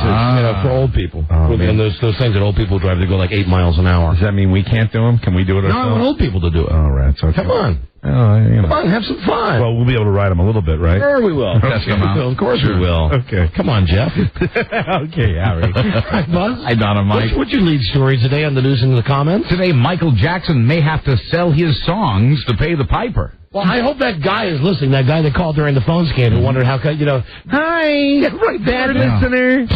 It is right there. Hi. Stay tuned, everybody. Stay tuned for news and comments. News is coming up on the Don and Mike Show. Hey, that was very professional. Harry Edler, Jeff Dauber. This is the Don and Mike Show. What's the word from Planet Crackpot? The Don and Mike Show. Broadcasting from the zone of uncertainty. Right. The Don and Mike Show. Right. Wow. Buzz's news show. Now brought to you by Verimax. Sexual pleasure performance enhancer. Doctor developed. Someone called for a doctor? Clinically tested. Verimax works. Did it right at GNC. Other select retailers try today. Verimax 1-888 try. Now let's do it. Call 100. Do you like the chime? You don't like the chime. I do like the chime. It's for you. Call 100 right now. 877-365-3636. It's that thing you used to play. What did you used to play? You used to have another... No, there was another thing you used to play. Hold on a second. What do you mean? Someone called for a doctor? That one? Yeah, that one. That's for a phone scan. No, but there's something else. It was we used to talk about sounds, and you had a sound that was annoying, and you used to play it an awful lot. You got to define it. I don't know. I don't remember. I'd have to hear it. No. You, sir, are an idiot. No. A click. No, it was a sound. No. Kind of recent, a couple of months ago, maybe? Yeah. No. Do you know what I'm talking about? Yeah, I mean, I do, but I don't. I'm with you. Was it that? But that's No, it wasn't that. No, it was something else that you... And he played it every day. Yeah. What was it? It was that sound, but you used to hate it when it was an emergency shout-out. Yeah. And now so what I've done is I've actually become accustomed to it. Yes. Touchdown. But I felt differently about the bing now. That I like. That you like? Really didn't like that. Yes, that's absolutely true. The alarm. Okay. Good. Here you go. Call 100. Hold on there, Buzz. All right. Let's give away a trip to Iceland. Yeah. I got a good question. What, Mike? What are you rubbing your face? I'm rubbing my face like Brian Keith. Why? Because I'm just trying to make my way. Hello, Don and Mike Show. I know the sound. You know what sound? I know the sound that you needed to play. No, that was a question that Mike had. I have a separate question for you. We've moved on. Oh, okay. I thought it was Bacardi Limon because you can't overplay that. No, I love Bacardi Limon. We all love that one. Well, give Tony some props and start playing it. I played it already. Hey, you just lost the contest. Oh, I'm sorry. Yeah, you tried to be an amateur producer. Hello, Don and Mike Show. Hello. Everybody knows. I snuck that in today. Bacardi Limon. I snuck it in today already. Earlier in the show, you played it at a very good time. Hello, Don and Mike. Hello. Hey, listen, you're the 100th caller. Yes. You're going to win. Have you been listening to the whole show today? Most of it. I hope I can answer it correctly. All right. Well, good luck to you. How long have you been listening? Since about 3:30. I'm actually a cab driver in Baltimore. All right, you should get this. Would you like to go to the Inner Harbor? What TV show did Mike's girlfriend make him watch last night? Oh, God, and you ring the bell on him, too. Shoot. Notice no cussing anymore. Right. Well, you couldn't say that anyway before. Well, that's true. It was... Come on. The one... Oh... You're killing me. I know, Don. I'm sorry. We're not supposed to put butter on the milk duds. Don and Mike, hello. Hey, what's up, guys? Hey, what TV show did Mike's girlfriend make him watch last night? According to Jim. Wow. No, excuse me. I have to say, if I had made a big deal about it, I probably could have watched whatever I wanted. I chose to... Now, let me know. I got the impression that she wanted to watch that show. Don and Mike, hello. All right. Hello, are you there? Bravo. I said bravo to you, sir. No, he said Bobo. Oh, Bobo. Hello. I thought you said bravo. Bobo. Hello, Don and Mike. Hello. Hey, what TV show did Mike's girlfriend make him watch last night? My big fat obnoxious fiance. So they just win this contest. Everybody's just guessing. Did anybody listen to the show? I busted Mike's balls for about 10 minutes about this today. I did, Don. Excuse me, I busted Mike's chops about this. Hello. Better go, Bobo. Don and Mike, hello. Hello, how are you doing? What is the TV show? It was Millionaire with Regis. Yeah, I'm sitting here doing the Regis impression. People are going, Right, my big Bobo? fat obnoxious. It should be Super Millionaire. Shut up, Rob. You're a winner. What's your name? My name's Tom. Tom, where are you? Winner. Where are you from? I'm in Woodland, Beautiful. Where is that? just west of Sacramento, your favorite town. You have won a trip for two to Iceland on Iceland Air. Iceland Air, the coolest airline. Hey, that dance is out, boy. Well, you can still do the dance. I just can't still do the dance? I just can't talk about Sure. it. Iceland Air, the coolest airline crossing the Atlantic with daily flights to continental Europe, Scandinavia, the UK, and Iceland. Enjoy yourself. We had a great time in Iceland. Mike and Rob are doing something right now. What's the dance? We're doing the dance. You can still say the Sacramento dance. They're doing something that I find patently offensive. Me too. I find that not arguably indecent. I find that Indeed, patently offensive? Patently offensive. Is it patent or patent? Well, He said it. come on. He said it both ways. He said it both ways. He did say it both ways. He said it both ways in the meeting. and in a way, isn't that telling? Hey, listen, thank you. Hold on a second. Enjoy your trip. Hey, Don. Yeah. Just thinking, the song, too, the guy that was singing about I Love Don, I Love Mike, Yeah. the tune that he was singing, too, was Let's Go Fly a Kite from Mary Poppins. Yeah, okay. That's the Sacramento caller. Always That's Get your little something extra, Come sir. on. The dark cloud. Come on, Mike. We don't have many friends left now. we got the affiliates that we have and the people that listen to this show. Right. Listen, and you know what? You can't do that dance now in front of me. I know. Because you know me. I know. You'll talk about it. I'm going to want to comment on it. I know. And then the next thing you know, we're going to be back down on K Street. That's right. In front of all, No, that's not for years. in front of all the lawyers. Right. All right. Thank you. Hold on a second. Okay, thanks very much. Thank you for listening. Now here is Buzz. Hi, Buzz. Hi, Don and Mike. The latest word has Michael Jackson ready to sell his music to help him out of debt. I want to dance. Why doesn't he just sell the Beatles songs back to Paul McCartney? I thought he already had. It's very confusing. I don't know if he still has them or not.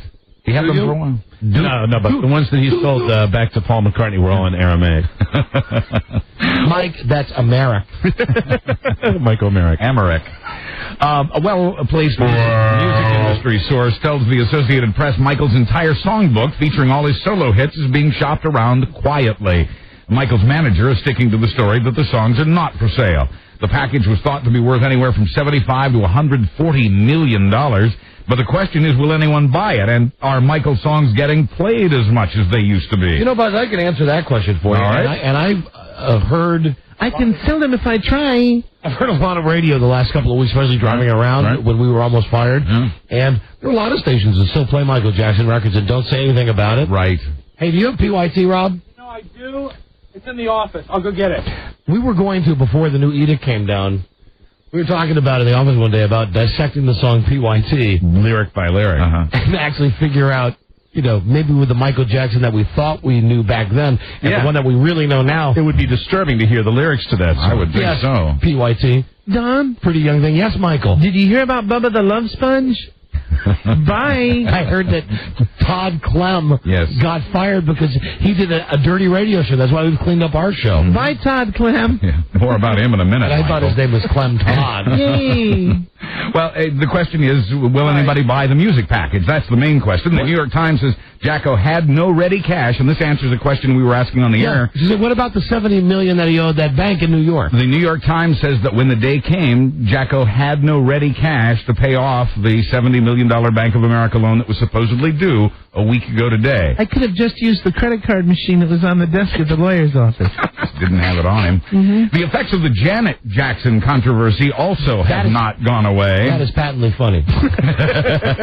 Maybe slogan. Or maybe it's patently funny. Thank you. He said it both ways. Mm-hmm. Janet Jackson has just lost an acting gig for ABC's upcoming TV movie about singer Lena Horne. Ms. Horn, who's still with us, and her daughter say they were so horrified by the Janet and Justin stunt at the Super Bowl, they want nothing to do with Michael's sister. Oh, come on. Will everybody please stop overreacting about a breast? Really? It's ridiculous. The producers of that TV movie have also left the set to show their support for Janet. And all of this after the publicity photos featuring Janet as Lena Horne had already been shipped out to Vanity Fair magazine.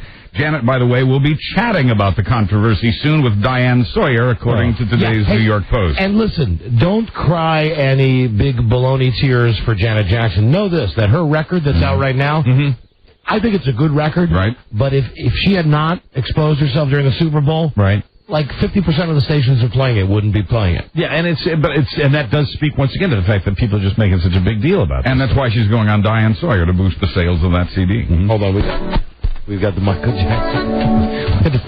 Hold on. What was that? Was it you actually putting the needle down on the record? Yeah, that is a rare sound anymore, isn't it? Right. Wait, you put that on the CD? Yeah, we have no record players here. I got to record it to a So CD. you just put that on the CD now? No, at my house I did it. But he put the sound of him putting the needle down on the CD. I thought you'd enjoy it. Oh, okay. It's fun, no? It was all by design. Yes, that's it. And now, hold on, what's he saying? I got to start it over again. Yeah. Just a second. What is Michael Jackson saying? All right, here's Rob's joke. Okay, starting the record. You make me feel so good. Wanted a girl just like you. See, there's the part where we're safe. Okay. Analysis over. Now, if this had been last week, we would have done a hell of a lot more of analysis. But I think we cleared it up. I think we really, that's it. Always wanted to be just like you. Maybe the emphasis was I wish I had a girl like you. Well, I'm going to have to listen to it again now, Buzz. I mean, maybe that's what he meant. No, I'm sure we got it, right? He's talking about it. Like the Bible, Buzz, it's subject to interpretation. It's talking about a chick. Thrillers like the Bible. Why did Michael Jackson kill Jesus? I have no idea, but you're going to have to take that up with... It's going to be a trial. Made me feel so good. I've always wanted a girl just like you. Sorry. No. Okay. Buzz, you were wrong. It's not that he's wanted a girl. Yeah. I always wanted a girl. That's funny. So funny, isn't it, Don? I wanted a girl. What a comedian I am. That was funny, Michael. Thank you, Rob. I love the part where you put the needle on the record. I was just trying to be funny like you. Okay, bye. Bye, Michael. The network is nervous. CBS has ordered the producers of an upcoming TV movie about killer Charles Manson to cut out the blood and guts. Ooh, listen, be very scared. Les Moonves. Ooh, be scared. Now they're taking away our sex. Does that mean they're going to take away our violence too? Yep. An interesting quote from the producer of the movie. I know there's concern about violence, but we feel it's not gratuitous. It's important to show the victims how they suffered. The producer says that in the time since CBS ordered the movie, quote, things have changed a lot. They've been beaten up pretty badly. He's talking about Janet and last year's Reagan movie. CBS has no comment on this. Listen, less blood, less Moonves, whatever the deal is. Seriously, and we've tried not to harp and sermonize on them. Yeah, but it's in the news. Because we want you guys just to dig the show. Right. But really, it's not only what's happening to us, because as I've already explained, we simply are talented enough to do a show without the dirty stuff. Yeah. However, for our entire society, do we really want this big brother? Do we really want somebody telling us what is acceptable and what isn't acceptable? I think it'd be very accurate to say this is a climate of fear. Yep. The fear right now is on the people that are producing the programming. The fear right now is the people that are making the shows, doing the shows, the producers, the talent, everybody. It doesn't take much of a step to get from that into your living room. This is a witch hunt. Folks, I'm not kidding you in the least. I agree. This is a witch hunt. You've got these congressmen, and you've got everybody that's got anything to say, saying this is bad, this is bad. Oh, what about the music? Well, it's not the music. It's got to be the shock disc jockeys. Well, it's not the shock disc jockeys. It's the video games. No, it's not the video games. It's MTV. No, it's not. It's Janet Jackson. Yeah, there's good. There's somebody evil that we can pick on. Get Janet Jackson now. Get it now. Now, all this stuff on the radio. I want it all gone now. I want all violence gone. I want everything to be happy on television. Everything to be happy on radio. I want everybody to be happy. And if you're not happy, we're going to drag you just like we dragged Jesus Christ. Thank you. climate. Well said. Seriously. Seriously. And we're in the middle of If you don't think that me and Mike are being crucified right now, and that Congress has got the mail concession, you don't know what's going on. And we are at the lowest level of this indecency, morality, food chain. Don't you agree? They start with guys like us. They work their way into TV. It gets into movies. And then once they're done with all the people that are making the program, then it's going to be like, well, what do you watch? And the headline that I saw today that scared me the most said, FCC and Congress thinking about starting to legislate cable and satellite. Oh, my gosh. I mean, I read that today. Yeah. They're now thinking... Yeah. You know, we've had so much... Well, Robbie, you put that music away. Where'd you go, boy? Oh, you want that? Yeah, I need that again, please. Thank you. Because now they're thinking, hold on, we got all these DJs fired. We got a bunch of DJs getting their shows changed. We're going to change network TV. Hey, have you seen the stuff that they do on HBO? Yeah. I got an idea. Let's make some rules. And what about satellite? Well, we should have a say in that, too. Yeah. Don't you all get it? Yeah, there's definitely a pattern emerging. That stinks. CBS's parent company Viacom also owns UPN, and it's canceling its Amish reality show. Congress is also beating up on UPN. Hold on, that's just funny. That's not indecent. That's funny. The lawmakers are not only beating up on CBS, but its sister network UPN for a show that hasn't even aired. It's a real-world type show with Amish teenagers plunked in the heart of a big city. Funny idea. Lawmakers are up in arms about religious persecution and the sideshow aspect. That's because they don't know about the Amish period of Rumspringa, the Pennsylvania Dutch term for running around. When they're 16, Amish kids are allowed to experience the outside world before deciding if they want to join the church. Sister network CBS felt heat from Congress last year over a reality version of the Beverly Hillbillies. Which would have also been a very funny show. Right. So you're telling me now that this entire climate means that you can't even propose to put on a show where you're going to follow Amish people around. That's right. And the reason for this is? They say, the Congress people say it's a religious persecution, and it just turns these people into a sideshow. Listen, hey, everybody out there listening right now to us talk about this on the radio, don't you guys dig this? Yeah. That eventually it's going to come to you? Yeah, it will. That eventually, right now you think everything's okay? But I'm telling you, it's going the wrong way in this country, and nobody's standing up to say, hey, nobody's got the stones, the intestinal fortitude, to stand up and say, I like stuff that other people might find objectionable. That's part of what being an American is all about. Right. Can I give you a conspiracy theory, really, sure, that I don't talk about very often? I really don't. I don't share this with a lot of people. Does it involve Jesus? It doesn't involve anything to do with Jesus. I think all of this is... You're talking about the watering down of all this stuff and eliminating some of these ideas. I think it's all designed to keep the ratings high, according to Jim. It's working. Do you know, seriously, and I won't dwell on this, I promise, I won't, but they can get away with more on according to Jim than we can get away with. Now, that's cool with us. I mean, that's the way the rules have been set up right now. Whatever. We're okay with that. I mean, we're not okay, but we have to be okay with it. Right. I think we have to be very, very careful, and I just urge everybody to keep their eyes open. And, you know, I worry about this climate that we're in right now. Yeah, well, there's more. The Oscar people were listening when they heard people say that some of the ads in the Super Bowl were more offensive than the halftime show. And since the Oscars are also known in the TV biz as the Super Bowl for women, they have no shortage of advertisers. They say the ads will only be family-friendly this year and that there'll be no pharmaceuticals. For 20 years, the Oscars have banned ads for feminine hygiene products, ads that feature a presenter or a nominee, or movie ads to avoid making the Oscars look fixed. Always for feminine hygiene. And as always, no mixed messages, only one car company, for example. But this year, they're also watching for content in the commercials and also watching to make sure that advertisers, get this, don't try to slip in a family-unfriendly ad at the last minute. And you know, if you just stop and think about it for a second, it's a program on television that is spotlighting achievement in motion pictures. Motion pictures that have, sex, violence. There you go.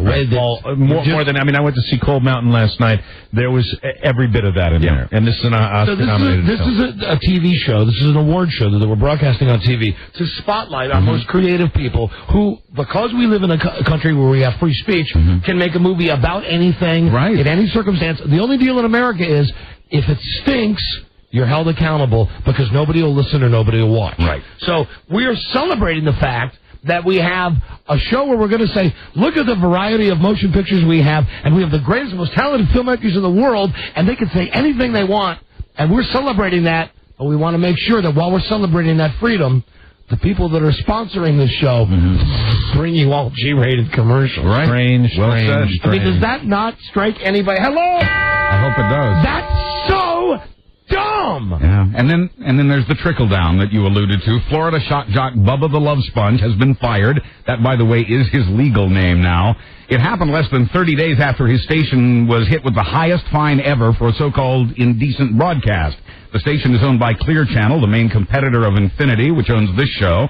Infinity's also taken action against some of its own people recently, bowing to a government crackdown that intensified with the Janet Jackson incident. Yeah, and listen, to anybody out there thinking that Mike and I are making too much about our involvement in this, I urge you, it's a matter of public record. You go to C-SPAN, or it takes a couple of weeks for these transcripts from Congress to get out in the public. Yeah, read them. But look at the transcript where Mel Karmazin is up on the stage, and he's having his chops busted.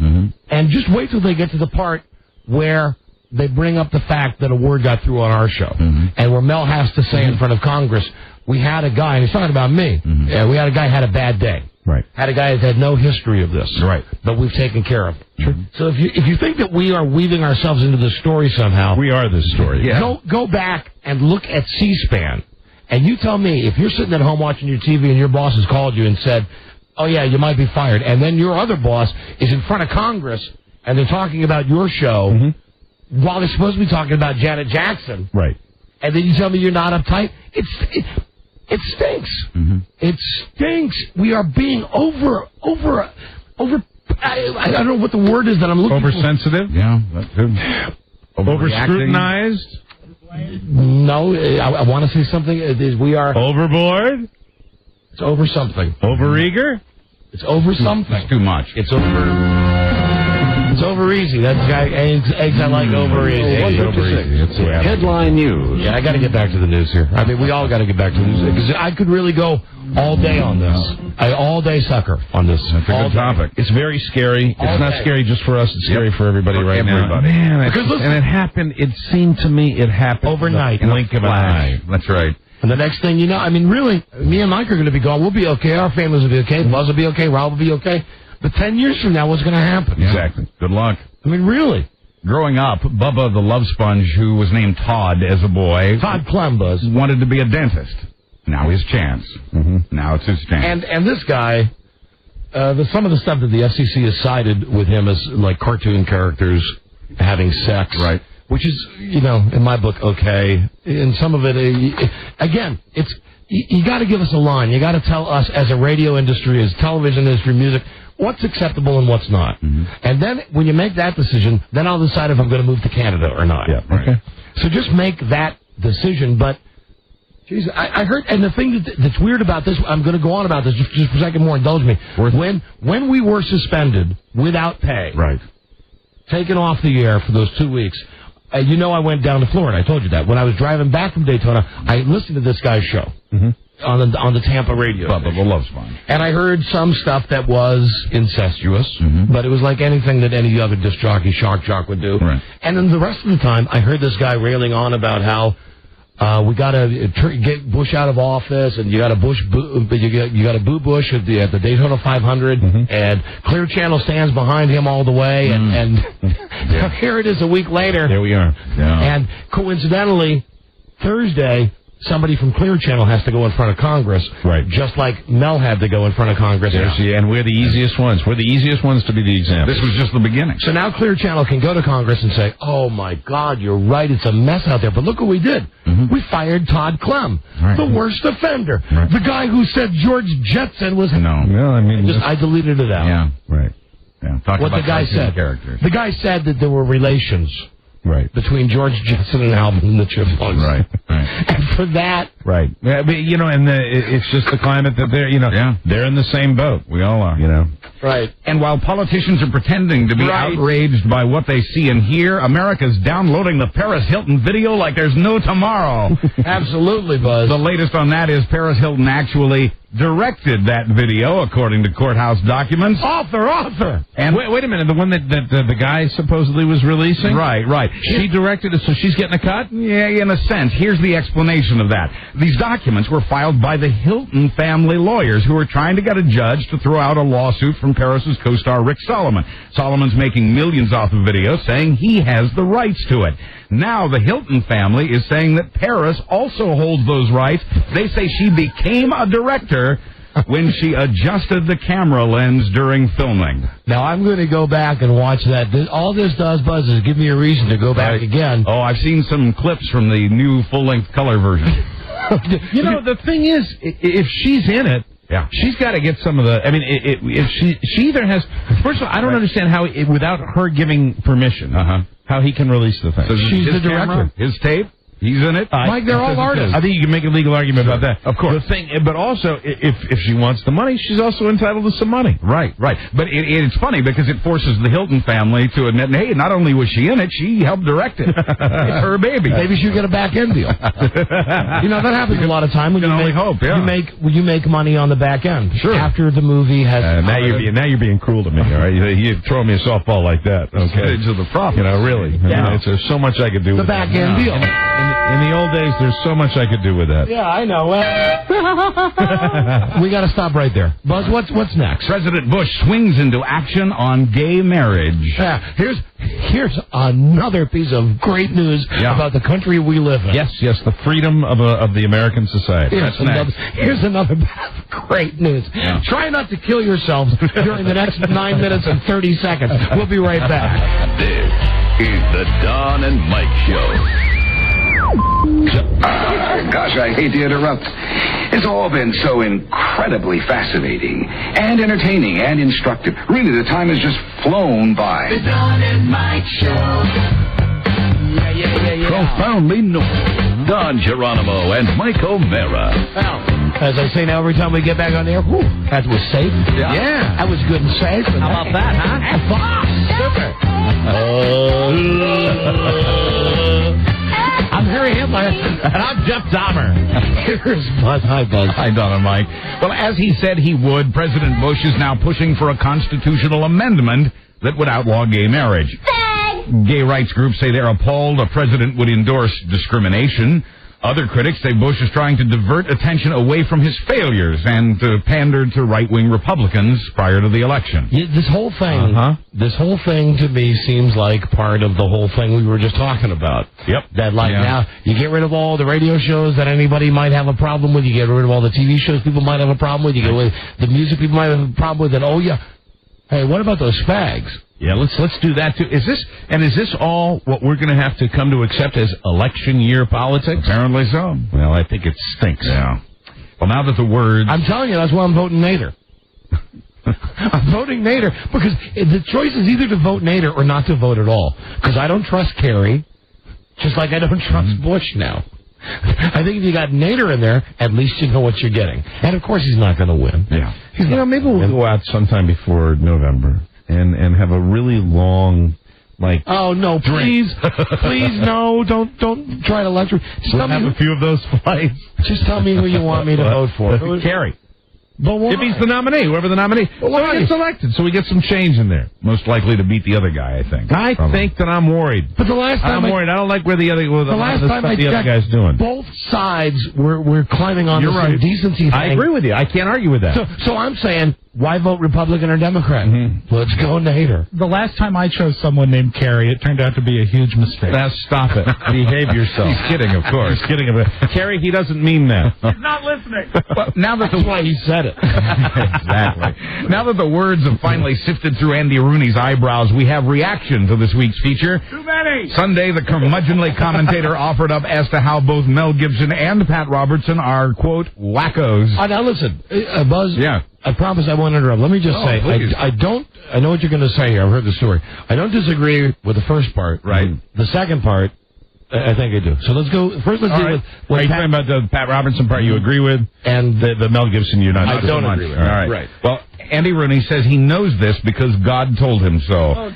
CBS says this is the most response it's gotten to an Andy Rooney piece since he turned against the war in Iraq last spring. He's controversial, that Andy Rooney. Don't give him a radio show. I'll tell you what I think about Andy Rooney, because I've watched a lot of the 60 Minutes. Right. He is getting to that wonderful stage that an old man gets to. Doesn't care anymore. He could care less. And I would tell you, really, as long as he can, like, work his bony little old man fingers on his 1930s typewriter, he's going down a road where he's just saying whatever and they're kind of letting him do it. Yeah. Now, is Don Hewitt still the producer? He's out now, though, yeah, he's on his way out. They have a new guy who's taking over soon. I think you might really be interested to watch 60 Minutes, because they're all kind of saying whatever, and they're not caring. You know, they're going to be in the ground soon. They're all going to be in the ground together. Right. So Pat Robertson says that God, if I understand the story, God tells him that Bush is going to win the election. Right. Yeah, that was a story we had a month or two ago. Right. Mm-hmm. So God tells Robertson that Bush is going to win the election. Right. And Andy Rooney says jokingly that God told him that Mel Gibson and Pat Robertson are wackos. Now, I'm okay. I'm okay with that part. Right. The part that I'm not cool with is where, and we discussed this when we were having a discussion about Jesus in this movie before. Right. Andy Rooney, I saw the thing on 60 Minutes, is pissed that, is upset that Mel Gibson is making money off this movie. Okay. That was the gist of what I got when I watched the end of 60 Minutes on Sunday. He said, and Mel Gibson making money off the crucifixion of Christ. You know, shame on you. Yeah, but see, Mel Gibson hasn't decided what he's going to do with his money, and I think And besides, like I said before, who cares if he keeps the money? Well, you're telling a story. You're telling a story. Yeah. And I mean, that's what a movie is. You're telling a story. Well, no comment yet from Gibson, but the always available for comment Pat Robertson said he liked being compared to the genius of Mel Gibson. You know, there's guys that made the 10 Commandments a million years ago, you know, and all those other epics. Where's your Messiah now? See? Edward G. Robinson. They made money, huh? DeMille made that same movie twice, and don't forget who made Ben-Hur. Ben-Hur? Virtually the same story. Yeah. Yeah, see? And where's your Messiah now, see? And please don't forget Spartacus. Please. Oh, yeah. Spartacus is an entirely different topic for an entirely different discussion. You are telling me. That movie is stimulating, historic. We're going to be playing it at the wedding reception. Highly erotic. One out of... Keep the secret, my precious love. Keep the secret of Spartacus. Oh, Spartacus, keep the secret. And it's just fun to say Spartacus with a lip. Spartacus, will you marry me before George Bush disallowed it, please? Yes. 1 out of every 3 Americans does not want executions to be televised, but nearly 1 out of every 4 of us say we'd pay extra to see them. Now, there's your closet group there. There's your group that won't come out and admit it to anybody. I mean, this gentleman here will. Yeah, I will. But because I work with him, I will, too. I'll admit I want to see it, too. Hold on. Yeah. We're all for executions on TV. The question is, who should go first? A Harris survey of 1,000 people last month put Osama bin Laden at the top of the list. He got 21%. Saddam Hussein was second with 18%. Hi, this is Wendell Hall. In all this excitement, I sort of forgot myself. Oh, God. This is a Smith & Wesson 44 Magnum, the most powerful handgun in the world.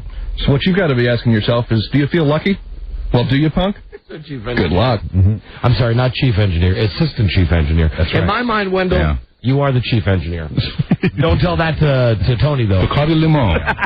Lots of love for you, too, Tony. Yeah, absolutely. Those engineers are under a lot of pressure right now, too. Yeah, they We're are. all feeling a lot of pressure. That's right. All about the same thing. After all, don't forget, everybody's responsible. Yeah! Everybody's responsible. Yeah!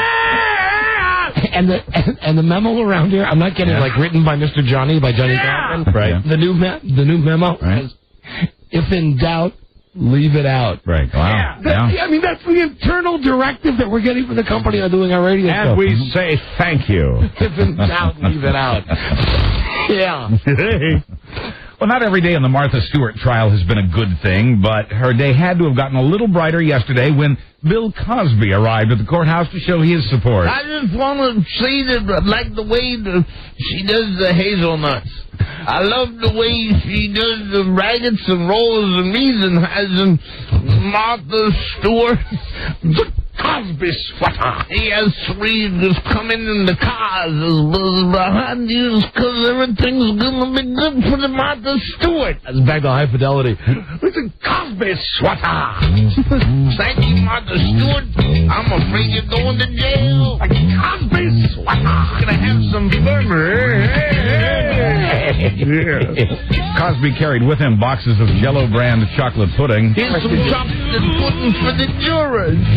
All he would say to reporters, no matter what they asked him, was, "I'm here for a friend." I'm here for a friend. Cosby sweater. I've got bad cigar breath. In sports, the owner of the NBA's Dallas Mavericks will host a reality TV show this summer on The Benefactor. Mark Cuban will give away $1 million of his own money. Cuban was fined $500,000 for saying he wouldn't hire the NBA's head official to run a Dairy Queen. And finally, Bob Johnson of Billings, Montana, says there's a reason he got charged with drunken driving. Bob and his fiancée. Hey, Bobo. Bobo and his fiancée. I'll drink to that. They were stopped on one night last June along I-90. Bob says the officer probably felt she had to charge him with something, but was too embarrassed about the real reason. Bob says he and his fiancée got caught with their pants down, getting to know one another while Bob was driving. Bob says he failed the field sobriety test. Hold on, Buzz. I get it. You're talking about sex. It was an implication. I got you it. draw your own conclusion. Okay. Bobo! I think I follow this. Bob says he failed the field sobriety test because he was, nervous about getting caught and because he, too, was embarrassed.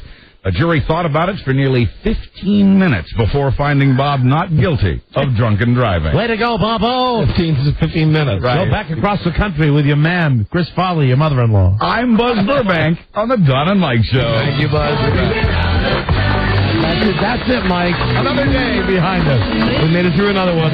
We'll be back to do the same tomorrow. We'll see you another two to Iceland tomorrow. Joe's Movies tomorrow. Hey. We'll see you then. Good day to you, sir. Good day to you, sir. Good day to you, sir. So long, Bobo. And rather than the way we used to end the show, telling you all to eat something, we can't do that anymore. I'll just now say, yours in Christ. Amen. Oh, no. No, that's not going to work. We can't end with yours in Christ. No, I like it. Hold it, but you're outside. Yeah, we have to come back in. All right. Come back in. We come back in. How about very truly yours? How about that's the new sign-off for the show? Until next time, very truly yours? No. Best always. How about just best? All right. All my best. Best, comma. Best, comma. Just, okay. Best always. All my very best? All our very best?